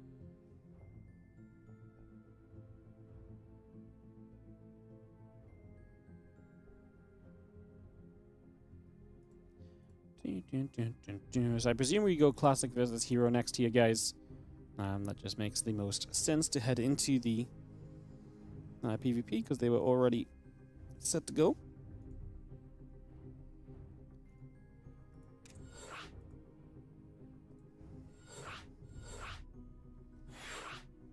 Lobby is coming up.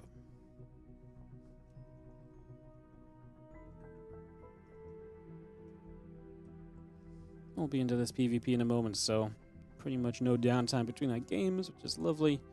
And get this PvP ready to rock and roll. Boom, boom, boom, boom, boom, boom, boom, boom, boom. PvP time, guys, here in the semifinals. You guys thought you got away from all the PvP? Not today. What? PvP in this meta? I know.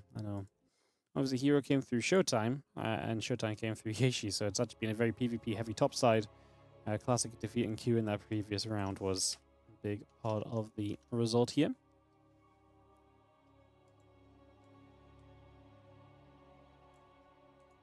As we get up and ready to go.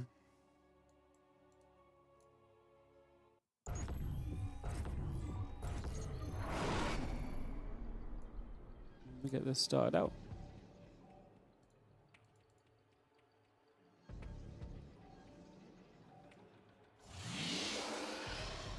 In the top left-hand corner is going to be our blue Protoss player. This is Classic.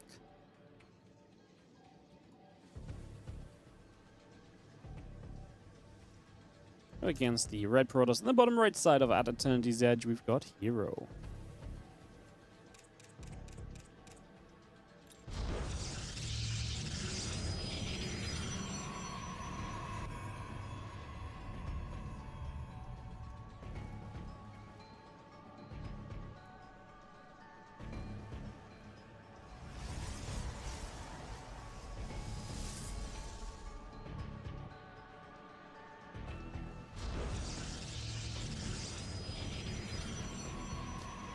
We don't see as much PvP recently, but I actually think it's a fairly fun matchup right now. I think it's kind of improved with the way that the gateways work and so on, because it means that you can actually play a lot of defense that you couldn't play in past iterations of the matchup. You can be a lot more consistent on defense, at least, so it definitely makes it kind of fun. If people are trying to play defense, it's always very interesting as well, because if people are trying to play some defense, there's always typically some extra boons elsewhere along the way as well. So I'll let you hear from Classic just for a moment or two. Doesn't seem to be a big problem. We can get this sorted, solved, and back on track pretty quickly. It's 3-2-1, but we're waiting for the referee to actually save the day. Bam! Just like that, the day was saved. Not moments later than Classic complained. Alright.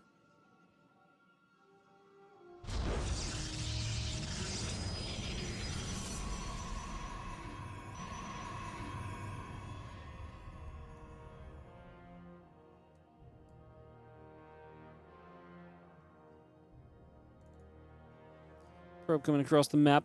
Players will look to scout here early. It's going to be 2 gates of Classic, 2 gates of herO, so everyone is playing pretty much the same for the first few moments at the very least, so that is... it's nice, because it kind of gives us a little bit of setup time, and we're not going to see anything too aggro or too cheesy. Just a beginners in this game, which I like a kind of reasonable fan of.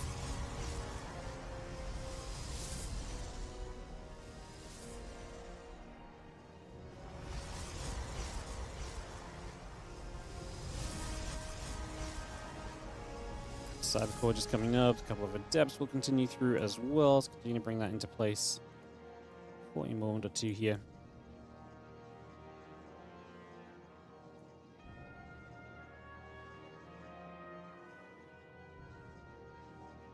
Couple of adepts on the warp gate. Getting into place. Being brought through.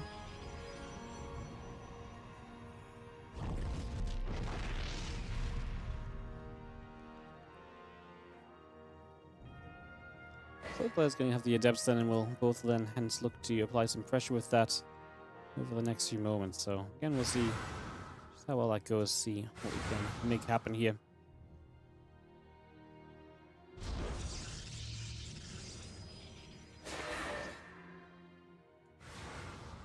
Bring a lot of this about.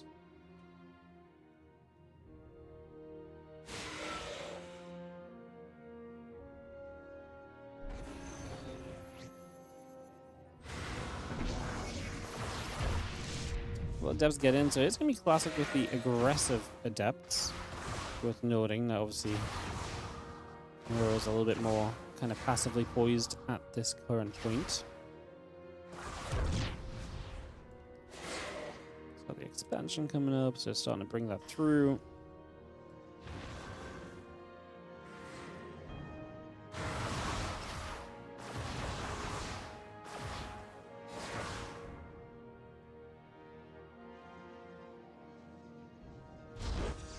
Oh, that's just going to go shade in the next in the Oracle again, continue to gather around, so we do take a second here to and bring that about. Get that all set up.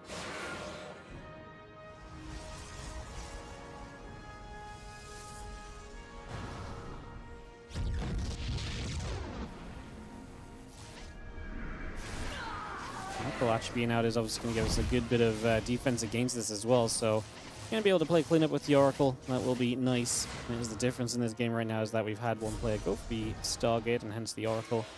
The other has not.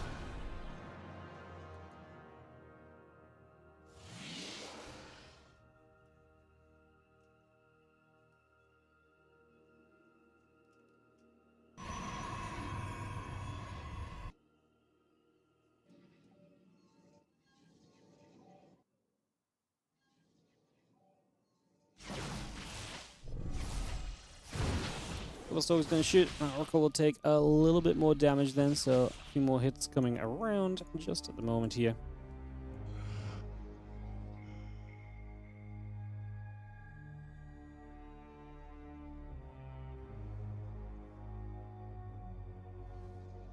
Sentries and the Stalkers will be holding tight a couple moments as well, so again, gathering around with this.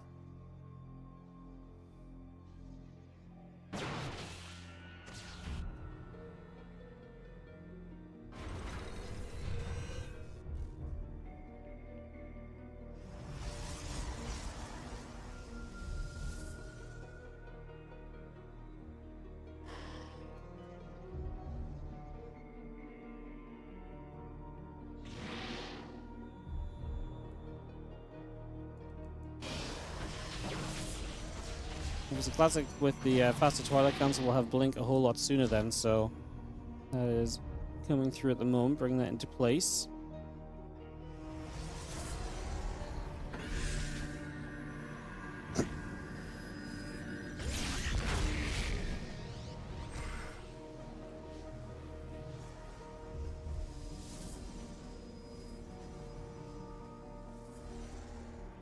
Just having the couple Stalkers continue to come around. Just going to see a couple hits coming out. The Stalkers and the Sentries going back and forth. Obviously, Classic just trying to utilize the fact that he's already got Blink here. Trying to make the most of it. There's a couple Force Fields come down. One Sentry, two Sentries, in fact, both. I'm going to get hit the other direction for a moment or so. So some damage being dealt.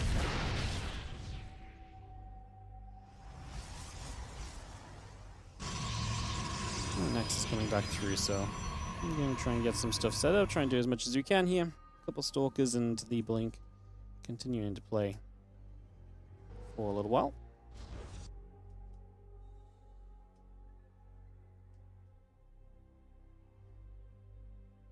Forge, Nexus, both coming online. Can you bring this through? The Stalkers and the Sentries put some damage out.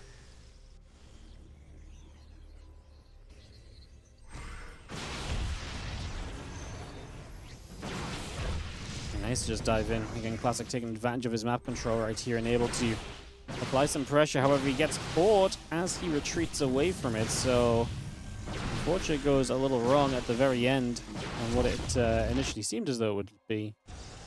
Like I say, it's just a little unfortunate because it was actually pretty well played out other than that. Nice idea. Yes, nice ideas don't always mean they are going to work, though.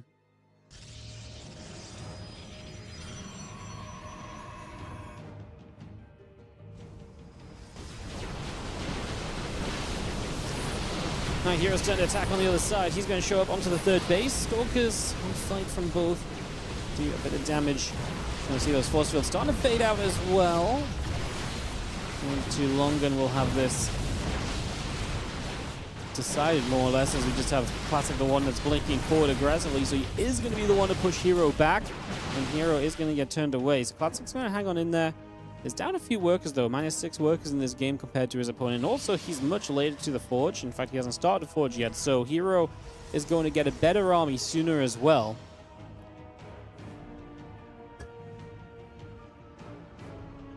Resonating Glaives on its way. With both those Stalkers and that Sentry being added in the production tab at the moment as well.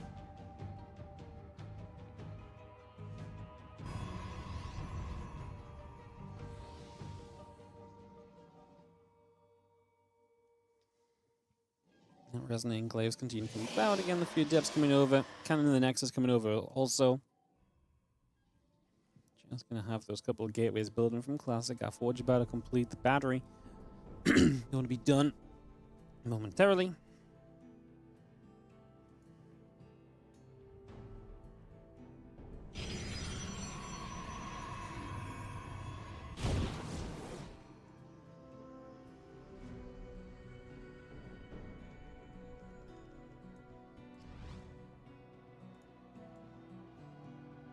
The Storks get gathered up, just going to be seeing a couple of shots coming through.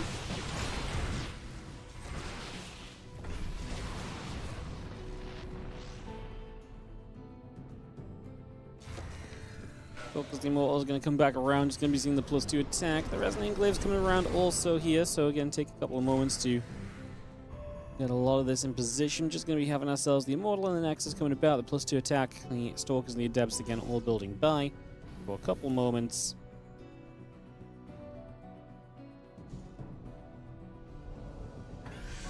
Do have these Stalkers going to poke over the left-hand side here, looking to hit this Nexus already.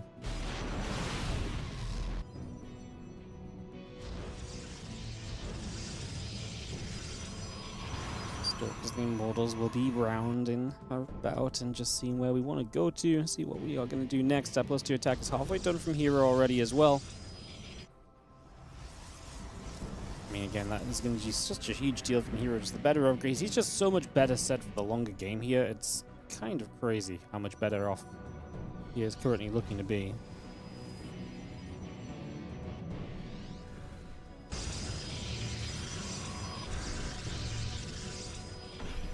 A little bit wild. So yeah, just very well set up, very well positioned in this game. Continue to bring ourselves through.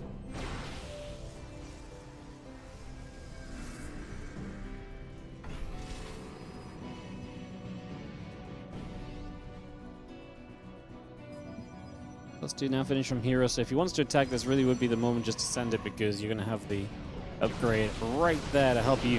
As the Adepts are going to mash shade forward as well to try and jump on this and try to make something of the situation. I mean, herO just has a damning amount of units, plain and simple. I think it's very fair to say that Classic is not finding himself out of this one, which is very unfortunate, but is absolutely the way that this is going to be ending.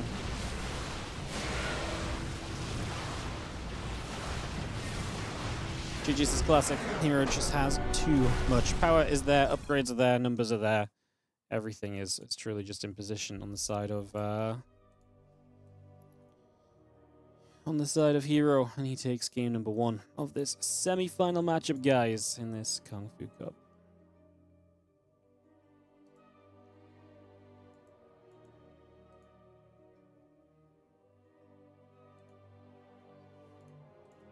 Game 2 going to be on BlackRock. We are loading in.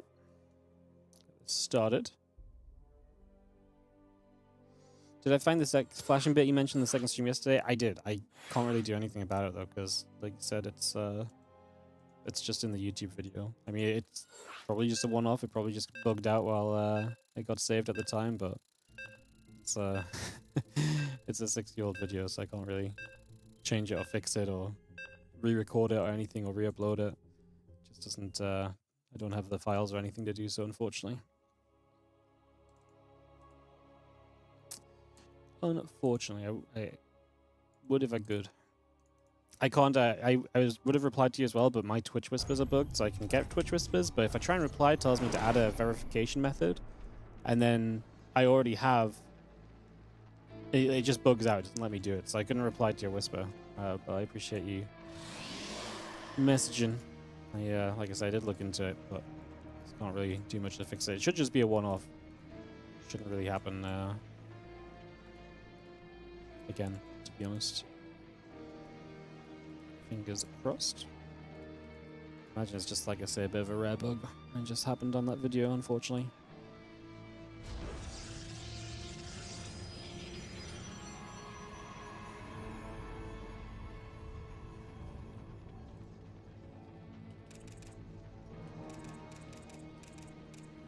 Game 2 here up 1-0, looking to make the finals of this Kung Fu Cup, a tournament he was dominating earlier in the year.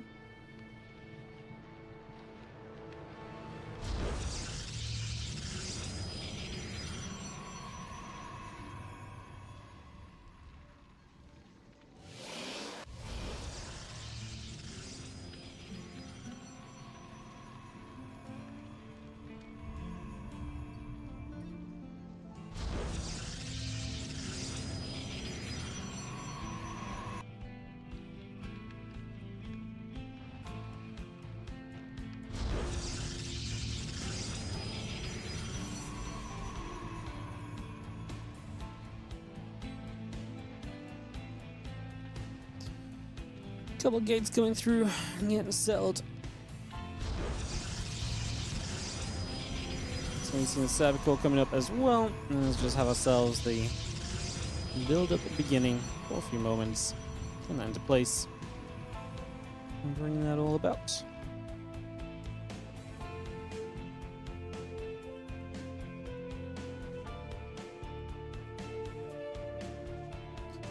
Okay, got a little bit of this and that will build up. That probe heading toward the upper right hand side, try and see what's going on.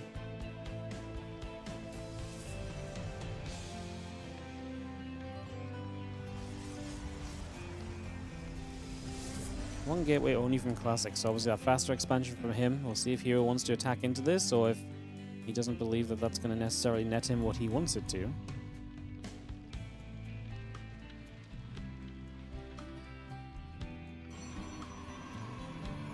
So herO can produce those stalkers nice and quickly off these gates. And like I say, we'll see if we want to go across the map.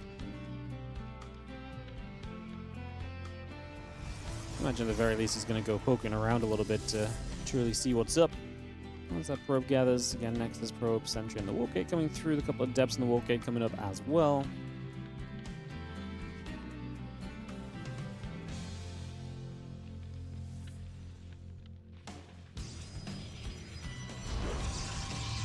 Both those depths coming straight by.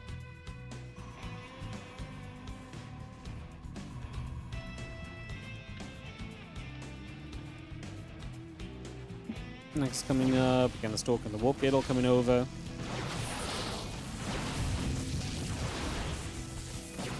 Force field is great considering you actually catch a stalk with the probes on the force field. That's pretty sick. herO is going to lose those stalkers. The defense from Classic initially is pretty darn good. Good enough at least to see us through that one without issues. So that part is very nice.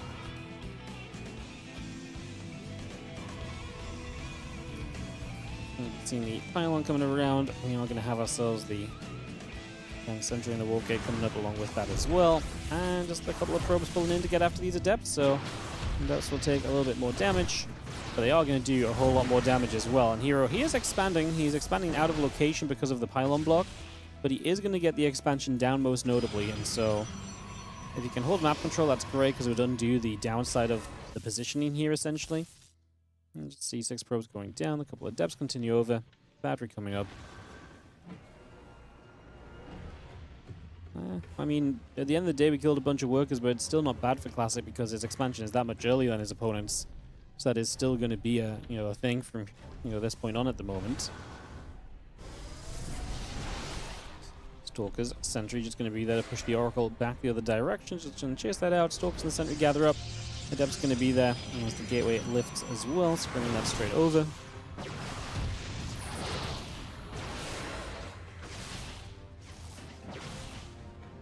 We've seen those couple stalkers fighting back, and these adepts still taking damage. A little bit of shading continuing to be done for the moment here, as we have the stasis going to catch just a handful of those probes as well.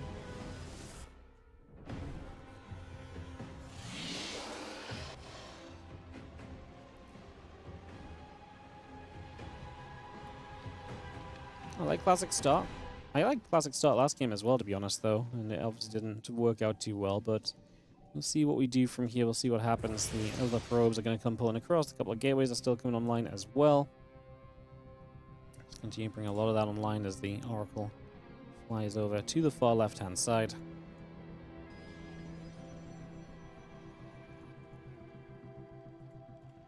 Just for the moment.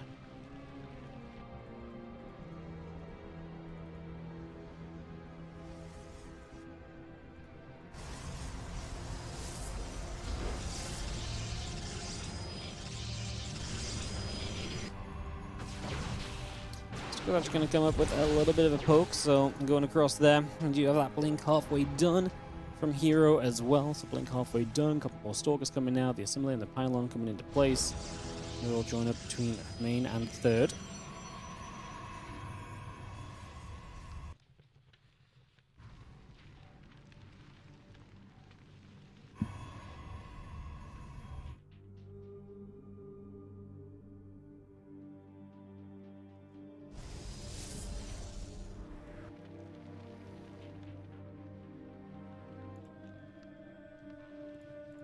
Might take a few moments to just bring a lot of this into position, and the Stasis Wards continue coming down for a couple moments there. Also, he's always trying to fight. herO going to blink on it, and Classic's numbers are not going to be looking good on that one. They're going to start getting picked off very quickly here for a moment or two, so some big damage being done. Apparently that's just going to do it. herO is going to get a 2-0 off of Classic, just like that. Bam! That was some deadliness in those latter stages there, plain and simple. GG's, and herO will move on through to the finals today.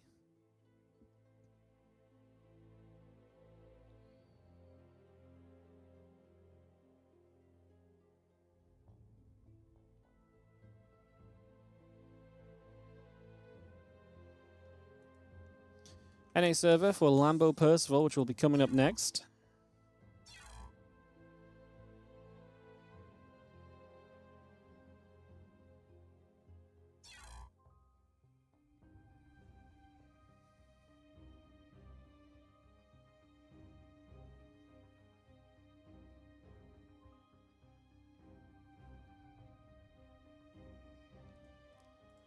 Cool. We'll get that ready to go then, guys. TVZ semi-final number 2 coming up. Are they already playing? What?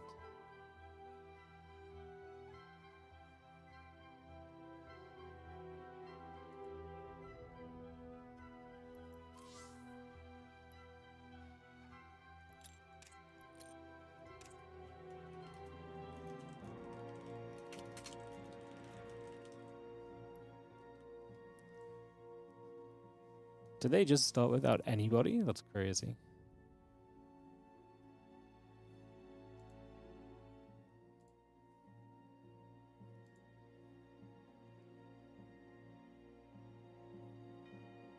That would actually be some crazy business. Oh, take a moment, guys. Figure this out.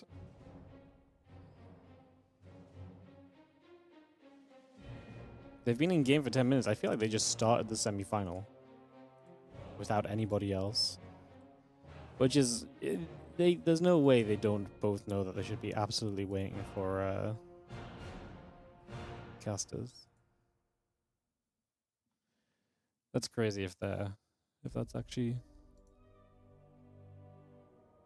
yeah, I mean that is just crazy. No,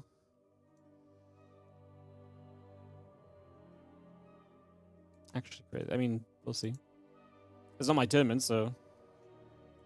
Oh, apparently the admin said they could play. Fair enough. I mean, not the entire rest of the casting scene is casting a PvP, which nobody would pick over the TVZ. But nobody told us that. Nobody told us that we were that the other guys are going to be going. That's low key a bit crazy. I'm just saying. Low key a little crazy, guys. Percival up 1-0. Alright, Percival leading 1-0. Heading into game 2 in a second then. We'll get this on the go, guys. Thank you for your patience.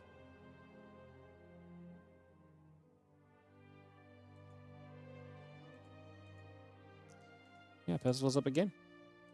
Zero cast in the semis or something. I just don't, like, it's all good if, like, the admin says you can play, but I don't understand why, because we asked, people actually asked, is herO Classic first? And they said yes. So it's very weird for them to then tell the players that they can just stop playing without at least saying something in game or something. Be like, hey guys, by the way, we're going to let Percival and Lambo start for whatever reason. And then a couple of people can at least choose if they want to go and switch to that series, you know? Yeah, I'm not sure what the logic is there, but like I said, it's not my venom. It's not like the players broke a rule or anything. I'm just surprised that that's how it's gone. That's all. Just surprised that that's how it went.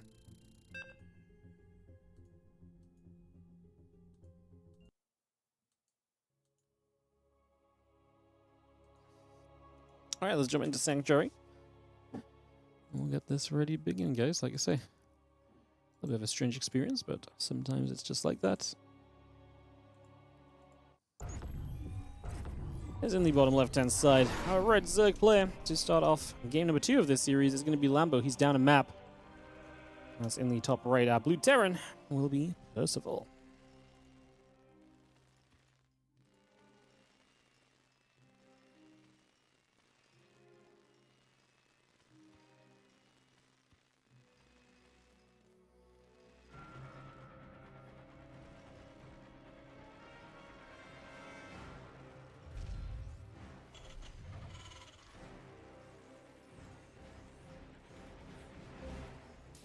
Boom, boom.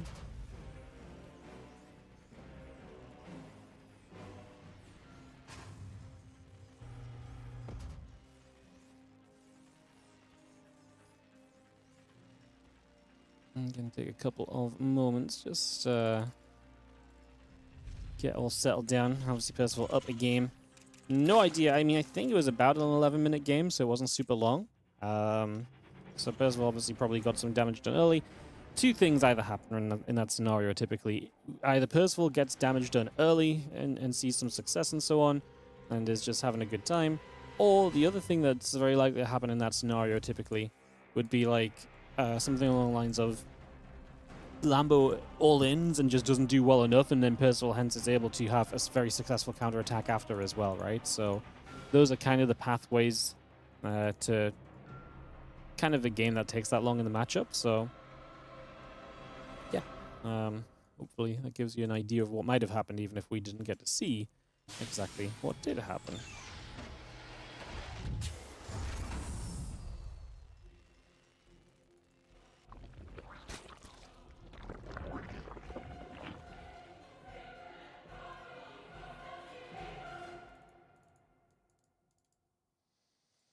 Overlord on a bit of a slow move forward, trying to see what's going on. A bit of a move to see what's up and get across the map. And yeah, just keep moving there. Nothing super wild just yet.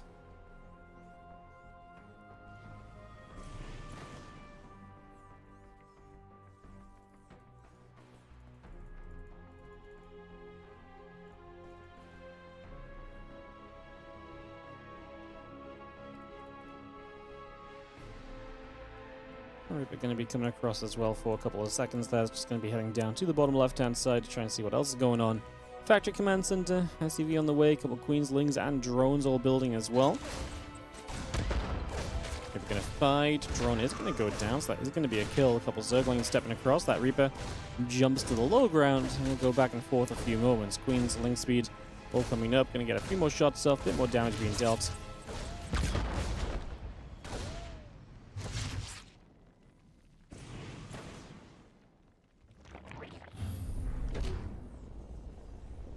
Just settling at the moment, so we take some time to steady ourselves in this game number 2.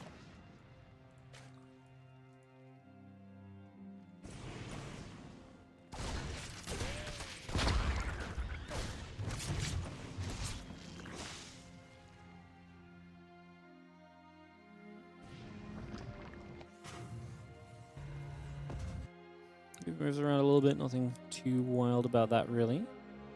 Nothing too out of the ordinary just yet.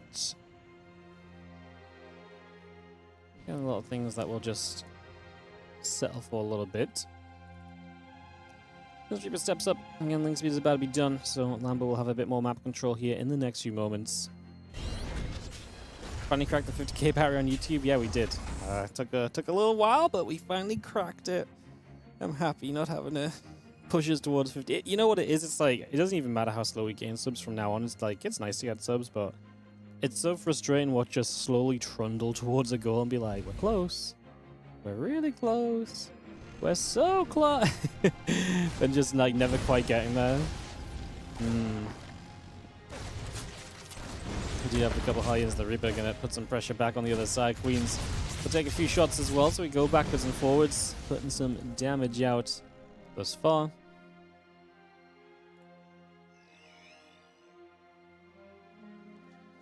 Just going to see the Hellions and the Reaper coming back around again. Queens gather, Lings and the drones all building. We have the stim packs about halfway done. The Overlord just sitting nearby also.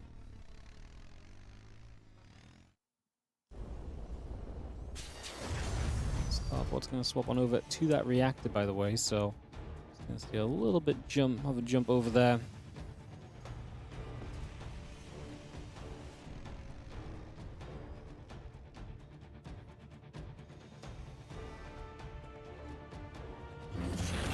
While Hellions gather, gonna reposition a few moments. Queen's gonna put some damage out as well. It's just gonna put some work in. Some work done.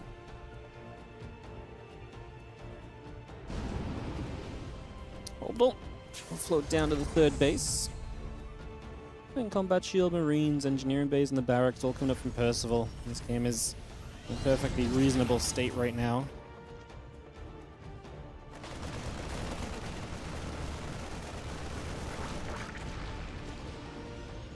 Marines unload, medevacs come about. Again, 1-1, and that combat shield continue to produce as well.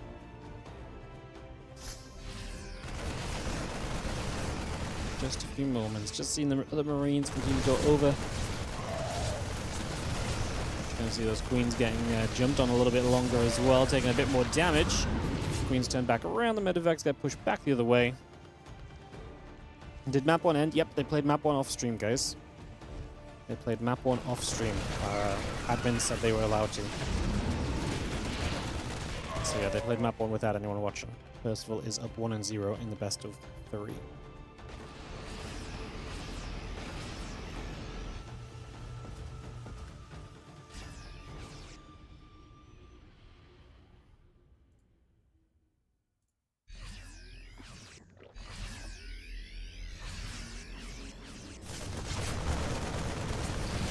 Marine's gonna try and move through for a couple moments.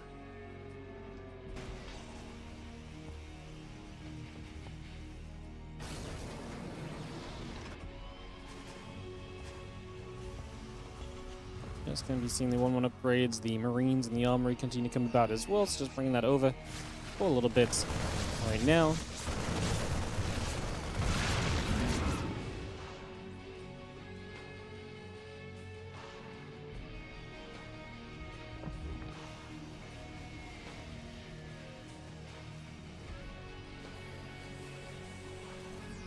Infestation pick coming up. Lambo continue to just be happy tacking through with Lingbait and Hydra into the hive.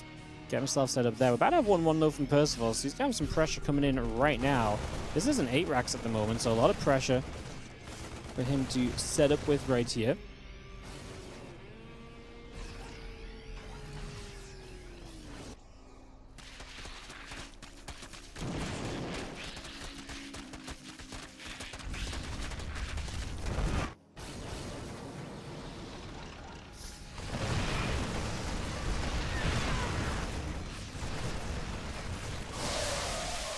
Ling's Bane is coming through. We are going to see this base on the other side of the map going down, though, so that is going to be a pickoff. Lings and everything else continue to come around. Just going to be seeing those 3 Marines going to be there. A couple more Lings continue to drop. So many more Marines producing. It just doesn't feel good enough for Lambo, because he still needs to deal with this army on this other side. He's got a very low amount of Bailings at this point as well. Not ideal.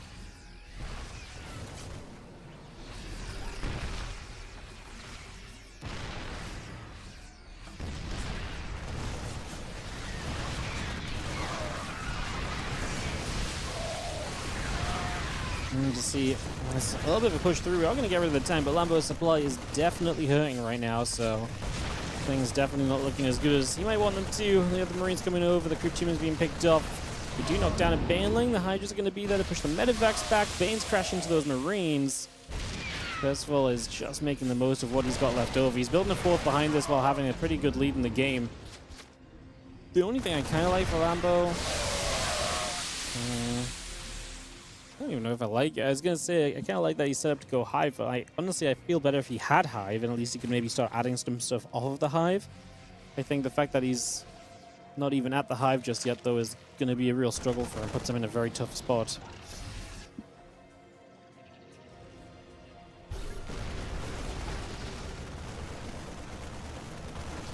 Marines will pull back through. Settle for a second. Just going to see the Hydra still pushing up. And away we go over here. And continue to chip our way into this.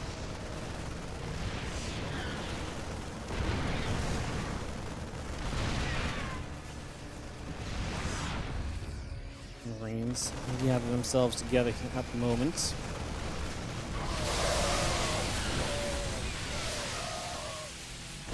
More Bane coming back along.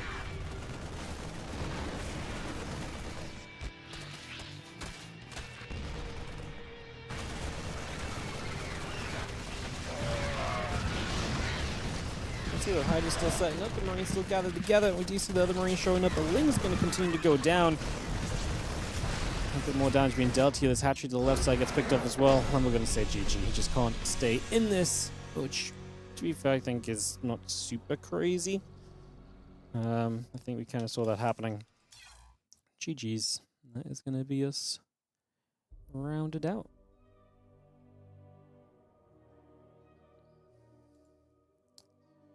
Alrighty, guys, we will get into our finals then. Percival against herO will be our finals today. There you go. Congrats on 50k. Thank you so much. Appreciate it. Yeah, very nice to hit the 50k.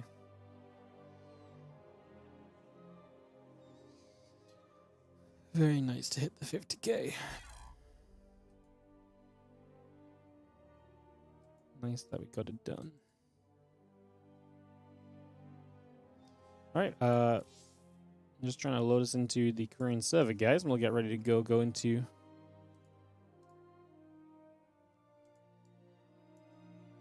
our finals. It will be Percival against herO, best of 5, and like we've seen, we've basically been speedrunning through, so it's been a fast day. Let's hope for a good final between herO and Percival. I think herO's been a struggle for Percival a lot of the time, though, so it'll be interesting to see if he does manage to do well there.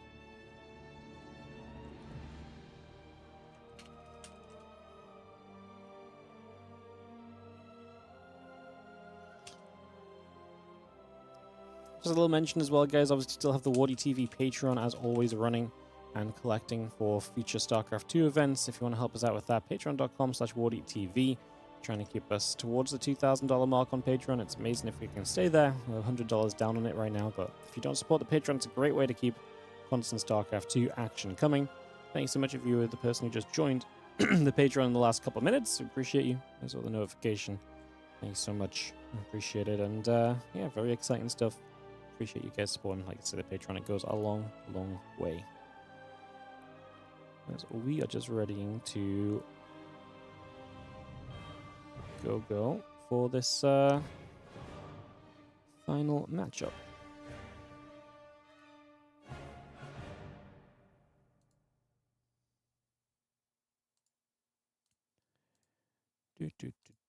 Do.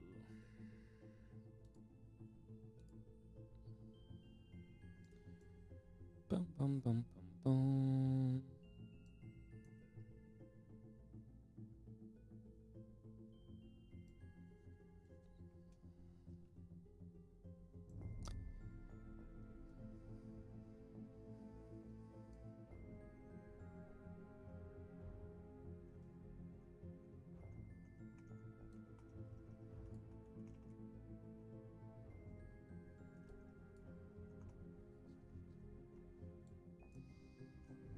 Alright, guys, we'll hopefully get this sorted out in a second. Alderson Temple coming through. Cool. I love how the admin's like, please don't forget to send map 1 replay from the semifinals. Like, what, we're gonna go cast that afterwards? Ay. I'm perplexed by this. I mean, maybe they have a reason. I'm perplexed that no one told us about this either, you know? Like, it happens sometimes. I'm like, oh, guys, today I don't feel good or whatever. It's my event, you know. We'll do the semi same time or whatever. But, like, I would at least explain it to the casters, you know, the other people. I'd be like, hey, guys, this is the dealio. This is what's going on. But they just didn't say anything. I'm so surprised. So surprised they didn't say anything about it.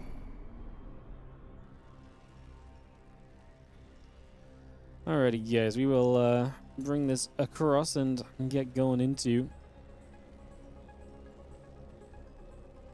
a grand final here with the blue Terran player in the bottom right being our starting point, it is going to be Percival.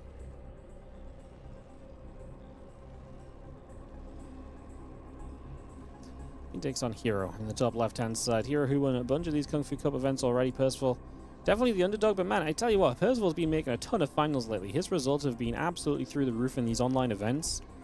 He has been absolutely killing it. So that's amazing to see. Hoping we continue to see more from him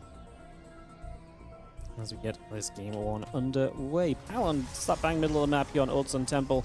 So some aggression from the very first few moments. Not really too surprising.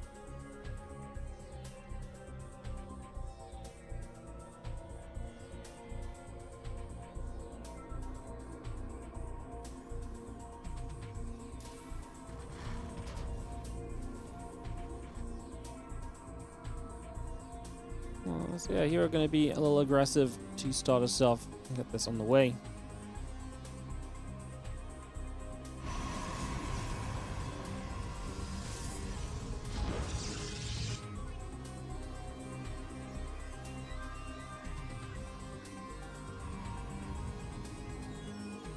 ByuN, Gateway is similar. Again, little bits of everything just coming through at the moment to bring a lot of this online.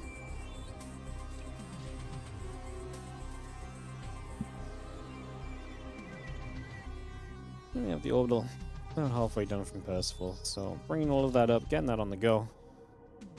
So far, so good.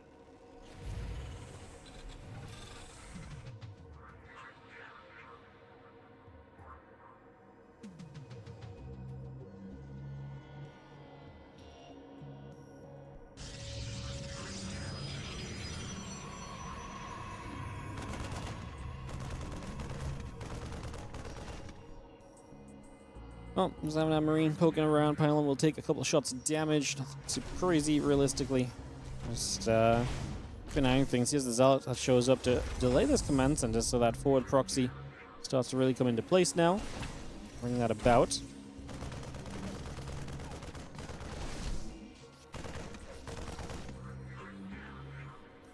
Both Zealots are going to be dealt with by one Marine of damage. Two more Marines about to pop, though. First, we're just going to throw down third CC in the face of danger, always a sign that he's clearly very concerned about what's going on. He obviously just says, this is fine for me long term, this is going to be alright. Is not too worried just yet. However, has to be careful, because now he loses multiple Marines, and this next Zealot and Stalker really helping with that as well, so maybe this was a little bit of a misread on his behalf.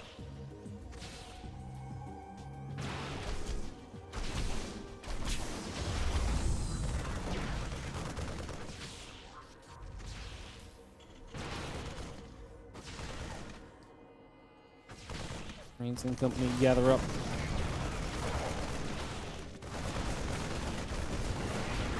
And we've seen the pressure coming through. Now we get rid of the Adept. We're going to try and get the Stalker as well. I don't think we should be able to get the Stalker here. I think that's asking a little bit too much of the situation.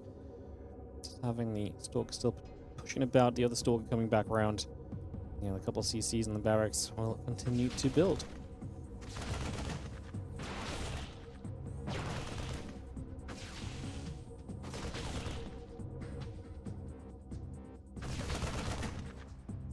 He's going to shoot, but the Stalkers take some shots. And we actually have the Immortal showing up as well. The problem with Percival was that he did not treat this like pressure. Well, he treated this like it was maybe a one-base proxy, but then like pressure. And the reality is that this is, you know, actually real commitment from herO. Like, he is setting it on one base. He's not following up with other things. So yeah, makes this a little bit awkward overall for sure, as we can kind of maybe see at this stage already. A little awkward, guys. A little awkward.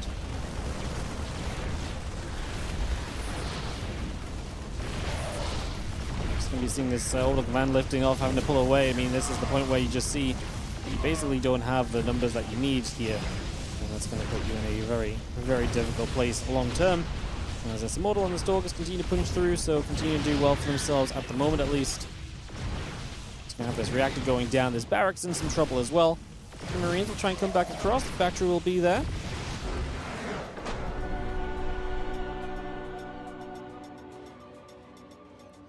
GG's. herO takes game number 1 of this best of 5. and is able to go up 1-0 in the matchup. Yeah, going the third CC was like, I think it was a read of like, oh, you're just proxy gating me for some pressure, but herO was like, I'm straight up going to kill you. And Percival was like, well, you're going to kill me? Like, just doesn't work out well at all. GG's. GG. Game 2 coming at ya in just a moment, my friends.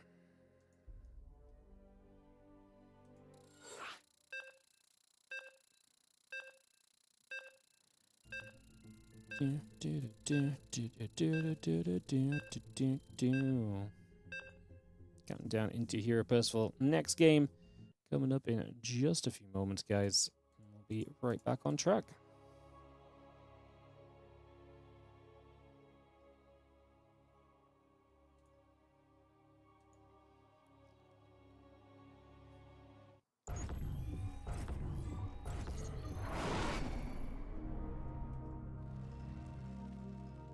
In the top left-hand side, we're going to have ourselves the blue Terran player, and this is going to be Percival down a game at the start of this series with herO taking the 1-0 advantage.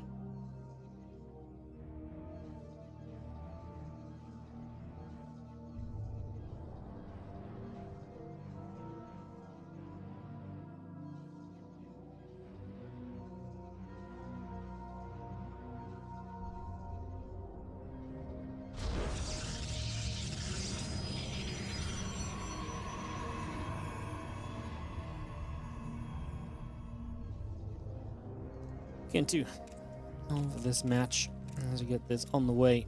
Let's see what we I mean, what if herO just proxies every game? That'd be kind of funny. Surely Percival will have caught out at some point.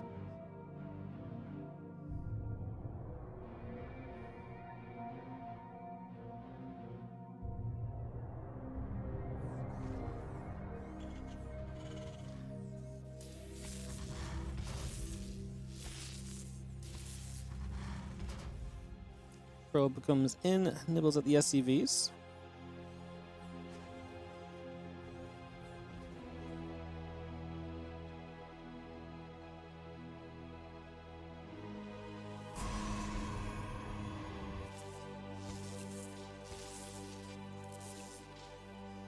So yeah, just been a little annoying, nothing too wild overall. Gathering for a few moments.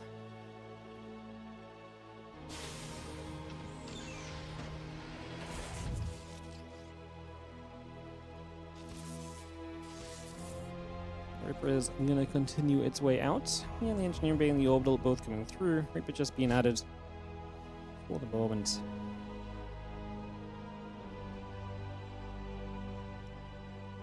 Getting this underways.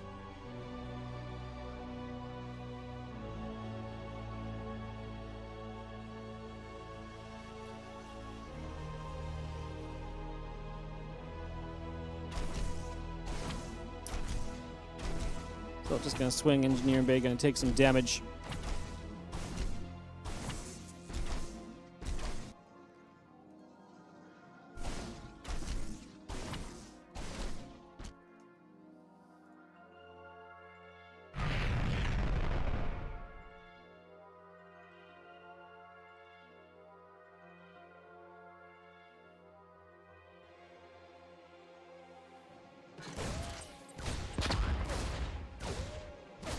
Gonna get a probe.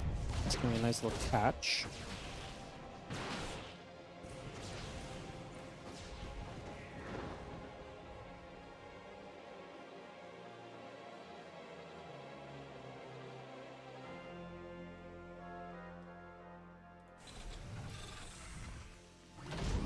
Start it coming through. Just gonna see that Nexus coming around. Again, the Warp Gate is building for a few moments as well, so we can get that up and running. Looking reasonable here at the moment. Get this on the way.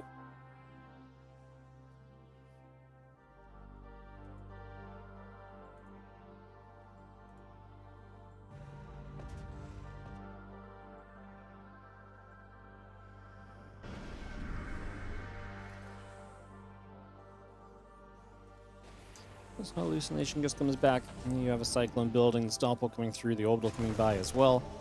Just gonna be having this hallucination moving back to the other side.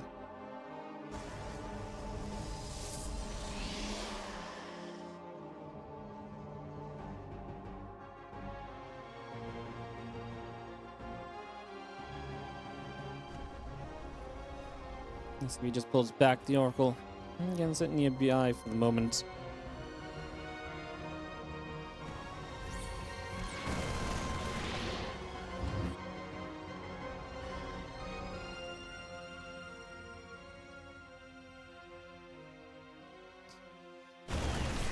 He's pressing up from herO. He's going to be with the Phoenix, able to knock the Cyclone down.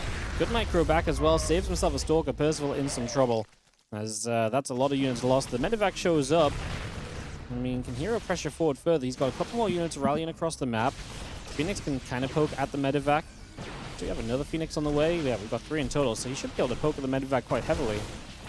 The problem is as more tech units arrive to try and help you out here, if the Phoenix just pick them off and, you know, lift them up and take them out, then that's immediately an issue anyway, right? Stalkers gather, pushing back over that left-hand side. The Orbital's still taking damage. It's going to turn into an SCV or 2. We're going to lift up a Marine. Honestly, taking Marines out quickly isn't bad, but I want to make sure we have some energy left in case we want to lift up another Cyclone again. That would be really good. I'm actually now going to dive onto this Viking. The Phoenix Micro good as well. Gets out of reach of the... gets out of reach of the Cyclone lock on this game because the medevac went down with the Cyclone inside of it. We lock one Stalker in. I'm not sure if that's going to matter too much. herO still just rallying across the map. Position in this game improving massively at this point as we continue through. Just getting into a better and better and better position. Plain and simple. Right now.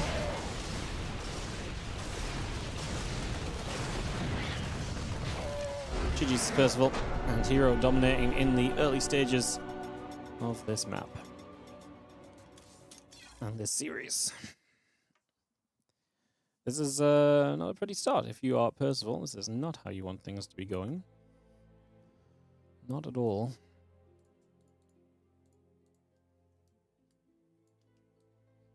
Not at all. Alright, we will try and see if we can save us as Percival. Down 0-2, playing into Rorschach as the next map here in a few moments. Not gonna lie, guys, I'm not really overly hopeful, to be honest with you. But let's see. Let's see.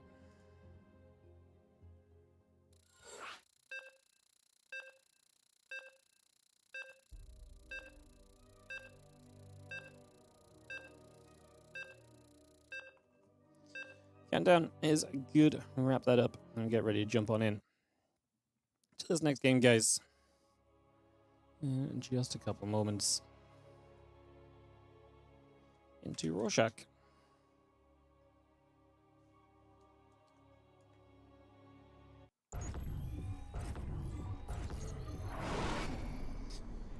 Down 0-2, and looking to try and save the day is going to be the Blue Terran player, Percival. As in the bottom right side, it will be the Red Protoss player, herO.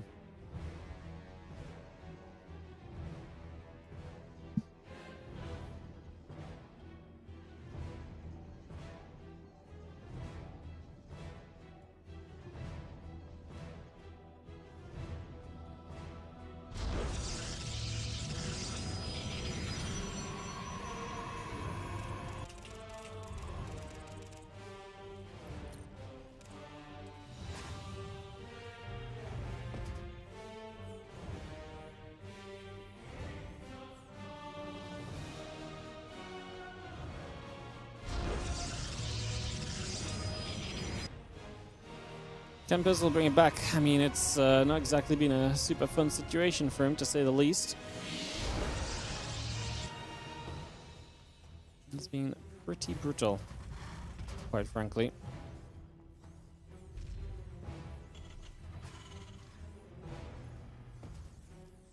Pretty brutal series.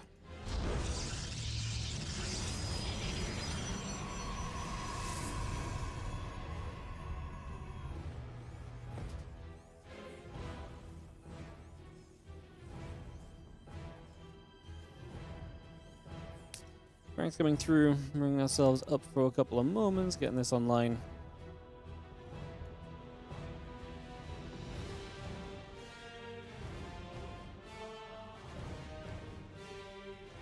We have our Reaper in the orbital, all building up as well. So again, bringing that through, getting that on the go.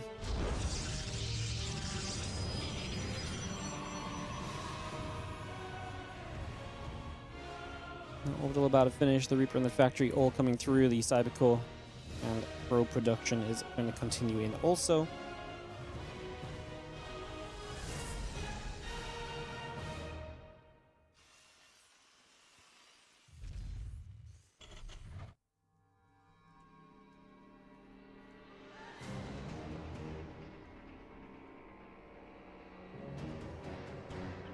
We're just going to go Stargate again. I mean, obviously we saw him just be very aggressive with the Phoenix and the unit push early in that last game. Will he try and find a similar vibe this time around, or will it be something different from the Stargate?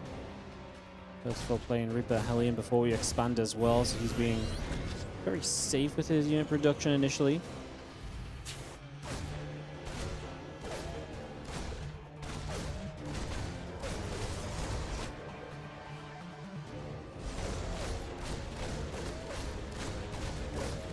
Reaper's having the pylon. Yeah, I guess obviously because it's proxy, it makes much more sense that's an Oracle, but yeah. Put some damage on the pylon. Oracle is going to be able to come out here. This does not seem to be the problem. A couple of Reapers and that Hellion just come back around, and as Adept should be able to at least kill one of these Reapers. However, we are going to get the units towards the base. Obviously, Hero didn't expand super immediately because of the setup.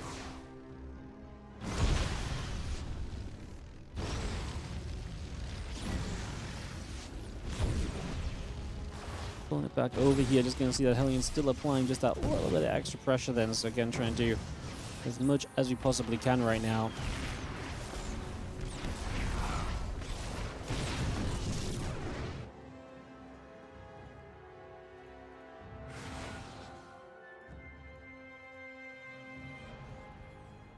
-5 SCVs, -4 probes, so both players take some pretty heavy hits playing by the end of this.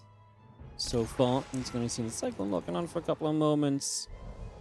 And a couple of Marines still coming out. Nexus and that Gateway producing the Stalker will be done shortly from herO as well.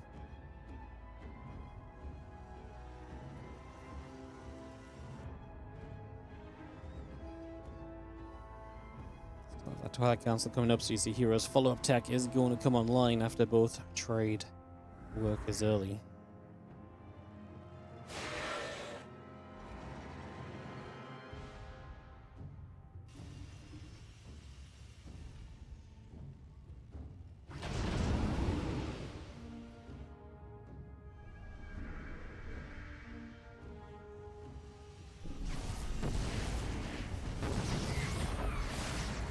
Cyclone locks on, just going to be in as Oracle has well cleaned it up, but obviously herO's just here to get as much done as possible. Drops Revelation, didn't quite get one final kill.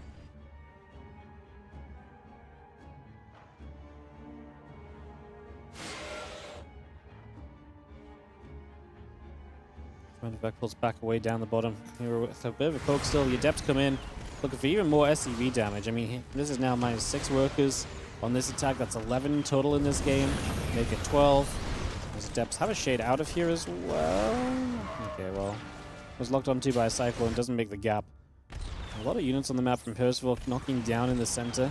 The pylon power in the Stargate.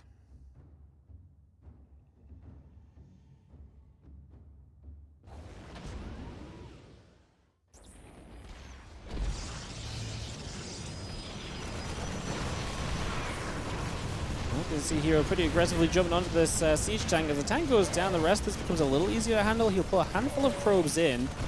herO should know that he just needs to sort of survive here, and he's going to be in a pretty good spot. Remember, there's no blink, so Cyclone lock-ons right now are very scary to deal with.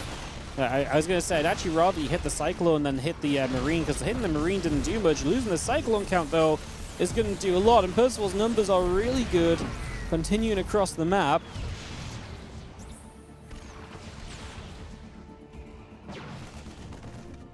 Both those Cyclones super low, cannot really allow them to get too much more value. Blink is going to be essential here to changing this a little bit. Because having Blink allows you to actually jump on those Cyclones and close the distance a little bit. Cyclone lock on, good. Actually is able to get a cleanup. We now get the Viking. We will get this other Cyclone.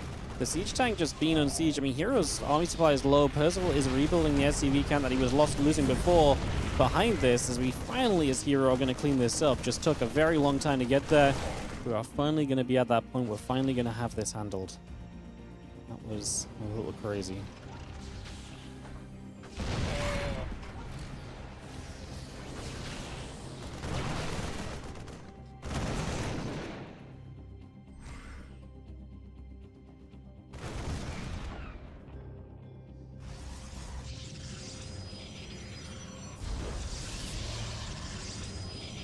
Talk together. Pro moves across as herO will try and get the third base up.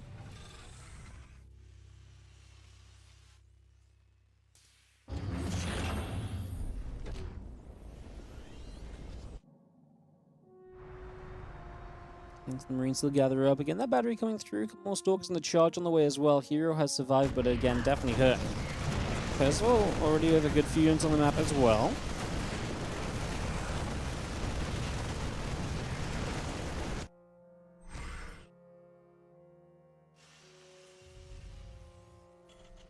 Yeah, there's Refinery finished up. Just going to see the Stimpack Combat Shield +1 continue to come over. A couple of Vikings all load up and move across as well. Just going to have ourselves. The Stalker's going to step in. Just going to jump onto a siege tank here.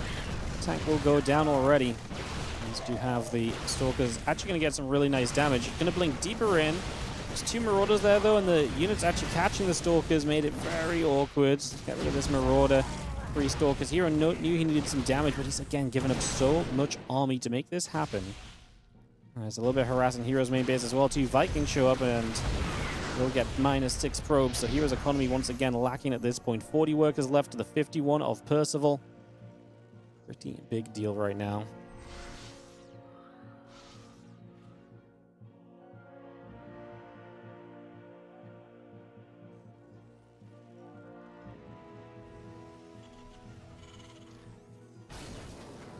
Going to be having the 3 Marines, the Marauder gathering, the siege tank sets up there as well.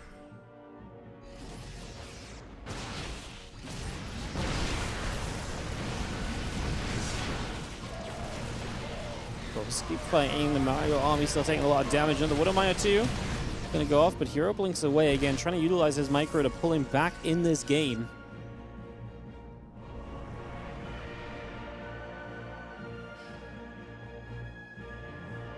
Attack upgrade is still coming online.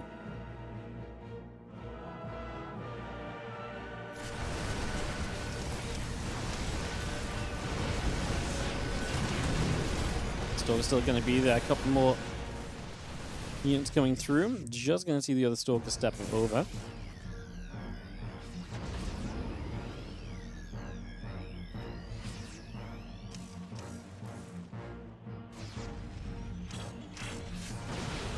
ByuN just going to be sitting around again playing cleanup. herO's numbers are not looking great toward the end of this at this point.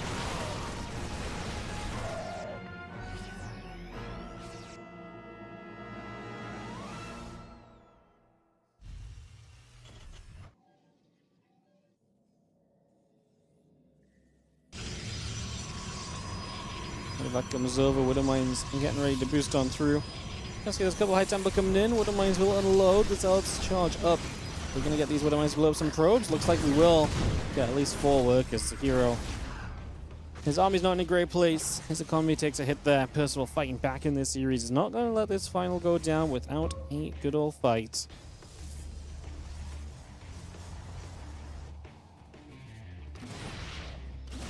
Oh, gets another probe.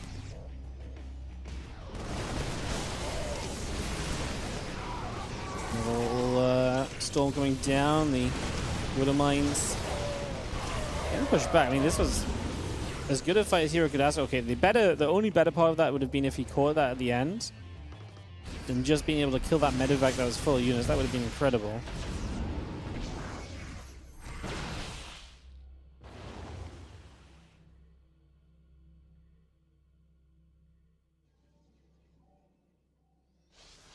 And then Vec comes boosting forward, and mine's going to hit in once again here.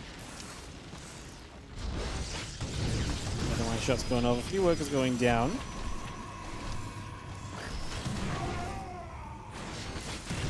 Couple more shots coming about. Plus one attack's halfway done. The High Templar's coming over. Gonna drop a couple mules in down on the 4th base.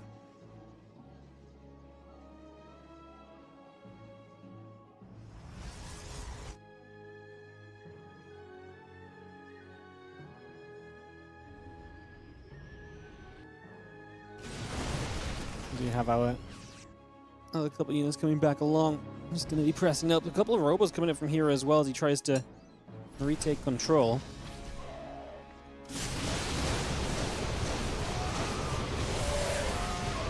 First will leads a massive connection with the storm there, as we now have a couple other units just coming by. Continue to push into this.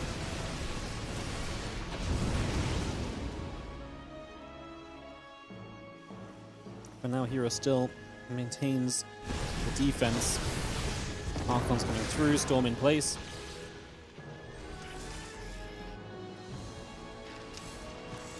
Tell you what, Percival's been very consistent with the mine drops. Pretty big positive.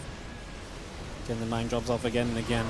Being able to harass all the way through this has been a big positive for sure.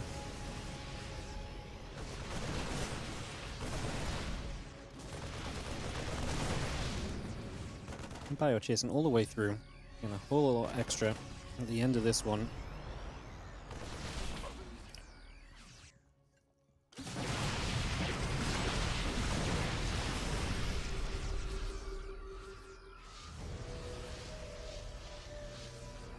hero's really definitely showcasing some of his micro capabilities, showing the ability to stay alive, and despite the lack of supply, and the lack of belief in any chance of really winning this game, he's not just dropped down and died.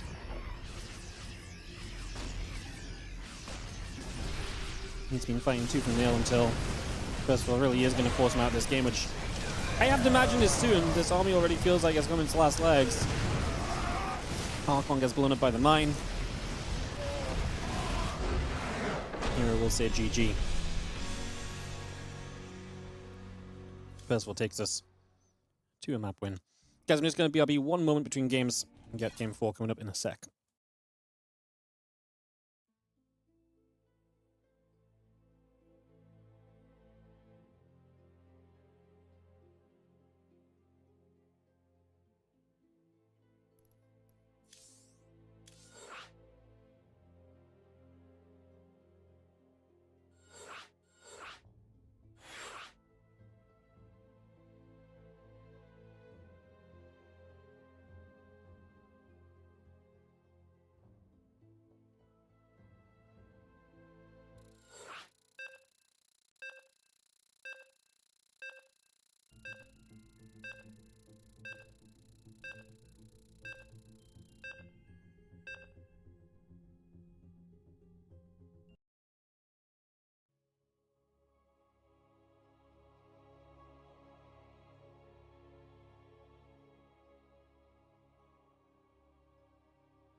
Welcome back. Sorry for that, guys. Welcome back to me. We're a couple minutes into this one, and just getting settled with pretty normal stuff. Just needed a minute between games, so apologies for that. We are back on track with an expansion. It's factory early from Percival, but probably an expand behind it still, as you will come across the map to harass with this Reaper.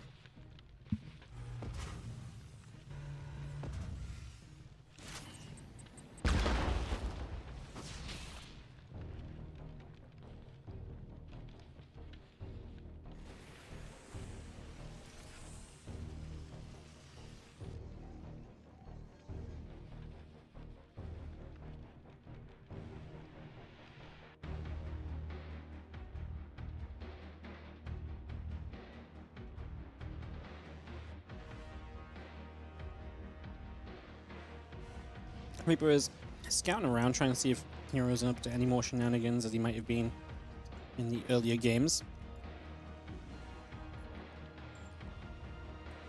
First of all, just being nice and cautious early.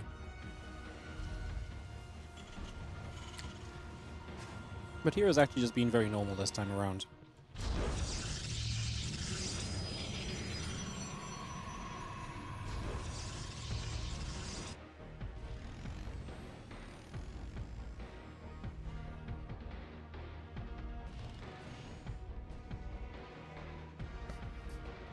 Couple stalkers in the ramp, charge coming up.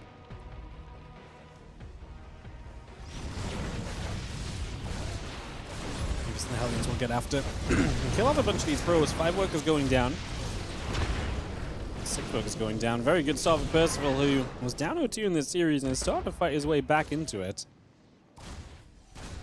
That's a fantastic start to Game 4, as he's still down and he must win every map right now.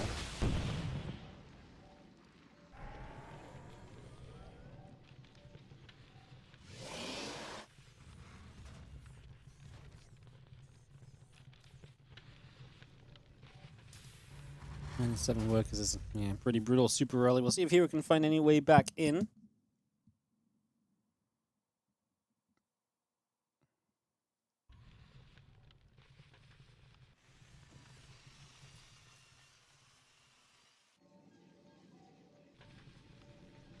And it's going to be seeing the Zealot coming about. We have charge on the way, the bunker's already here, going to be nice and safe.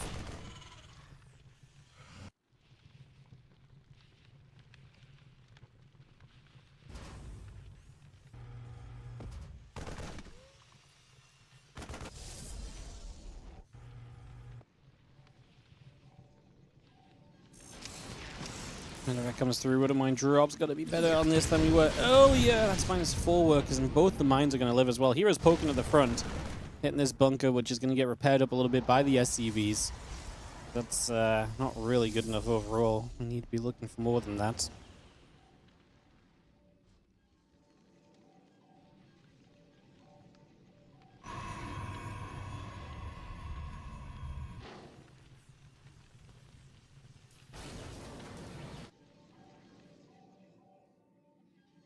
Roll bait. I'm going to come up. We're going to be halfway done soon. Percival is set between the bases here with the Raven. Throwing down the order turrets for a little bit further harass as well. As we are going to be seeing the Wood Mine drops coming back into the main. These Zealots going to get targeted. The probes as well.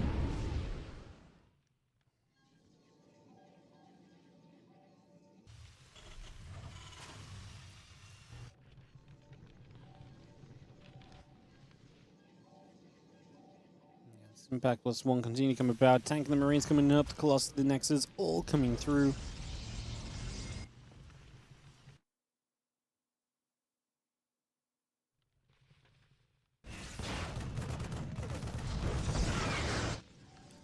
Stalker's going to gather. Another Stalker popping out.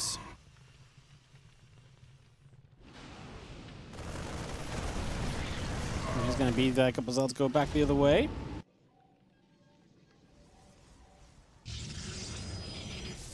Impact combat shield +1 continue to come about.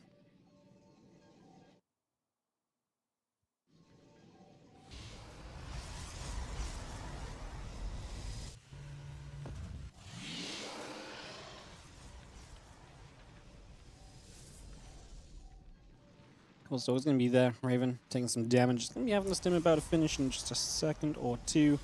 Bring that back around. Medevac comes down the bottom. Again, those few Marines gather up. Combat shield is going to be done soon as well. Medevacs and the Marauder will continue about.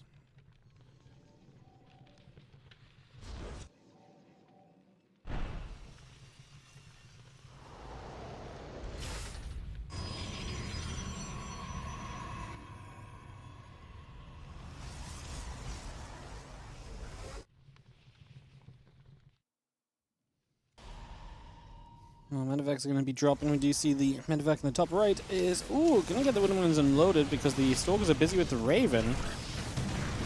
Wooden Mines actually going to do okay. Now, big drop into the main base. herO was not expecting either. So he's going to get jumped on over there. The couple Stalkers able to knock down this Medevac. Pylon depowered.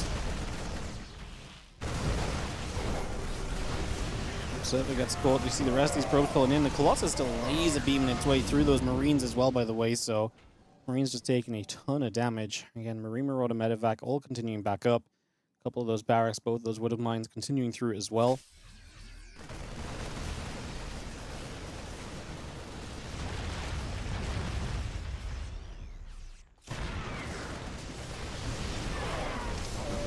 Couple of shots going by.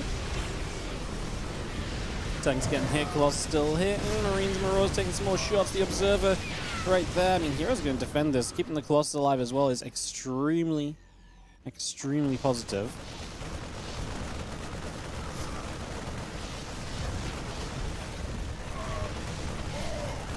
So he's going to get underneath. Just going to be seeing the Medevac getting caught. Just going to have that be picked away at.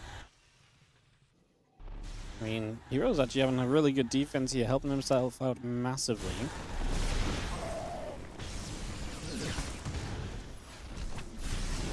Plus, it's going to shoot a couple of Zealots, just going to be leading us forward as well.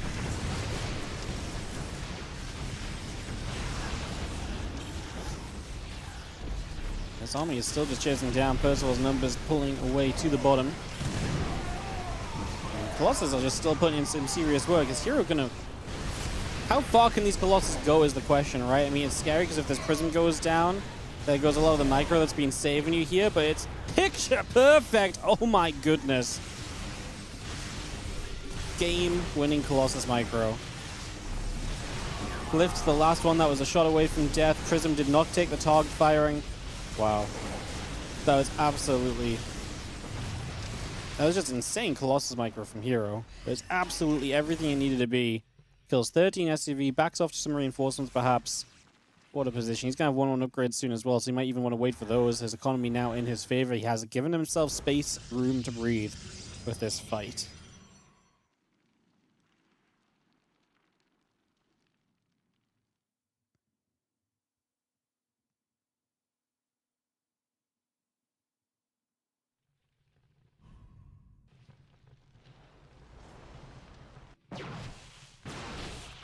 Medevac going to come through. Stalker's going to hit the Medevac right now. Going to go and drop into the mineral line. A couple of these SVs go down. I mean, herO just going to lose the Prism, but applies a bit of pressure. Percival's going to bounce back on the map. Still alive, still kicking. Going to try and keep this one going.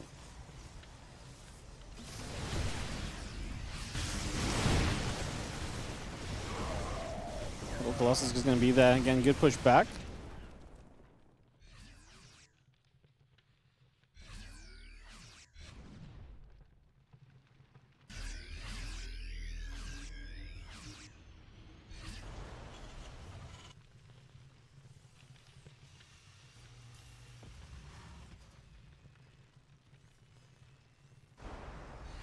Coming back over that left side, Vikings gather up.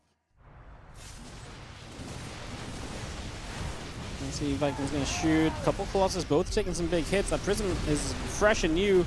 Stays alive for a moment, but we're going to be losing a lot. Do we not have the anti-air to save this at all? And herO's, the Colossus that were herO's a few moments ago are now withering away.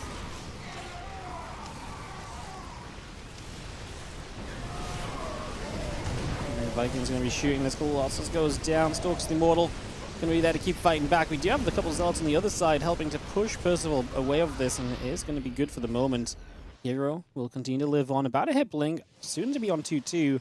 So we'll be taking an upgrade lead back in his favor here shortly. Again, a little bit of this bio just going to be getting caught once again. Percival starting to take his 4th base. Obviously, herO sitting on the 5 base comfortably at the moment. Is going to catch one medevac off over to the sides. And yeah, that 2-2 continue to come into place. So 2-2 coming up. A couple stalkers, a couple zealots all building by. It's going to be seeing all the upgrades coming in as well at the moment.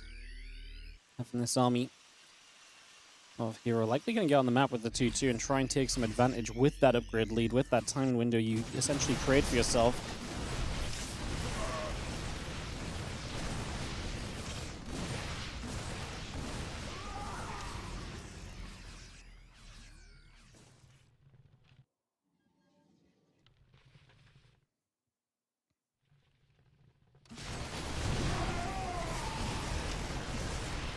I will shoot a couple of these elves, get pushed back. 2-2, ship weapons all continue to come over. We are going to be having herO is going to come in on 2 sides because Percival is trying to come on 2 sides. But he kind of catches the right side flank. Percival's numbers are not looking good. He cannot get through to the 2 Colossi. Both of those are going to stand strong. And there's a lot of gateway forces here as well. We're going to start blinking through after those medevacs.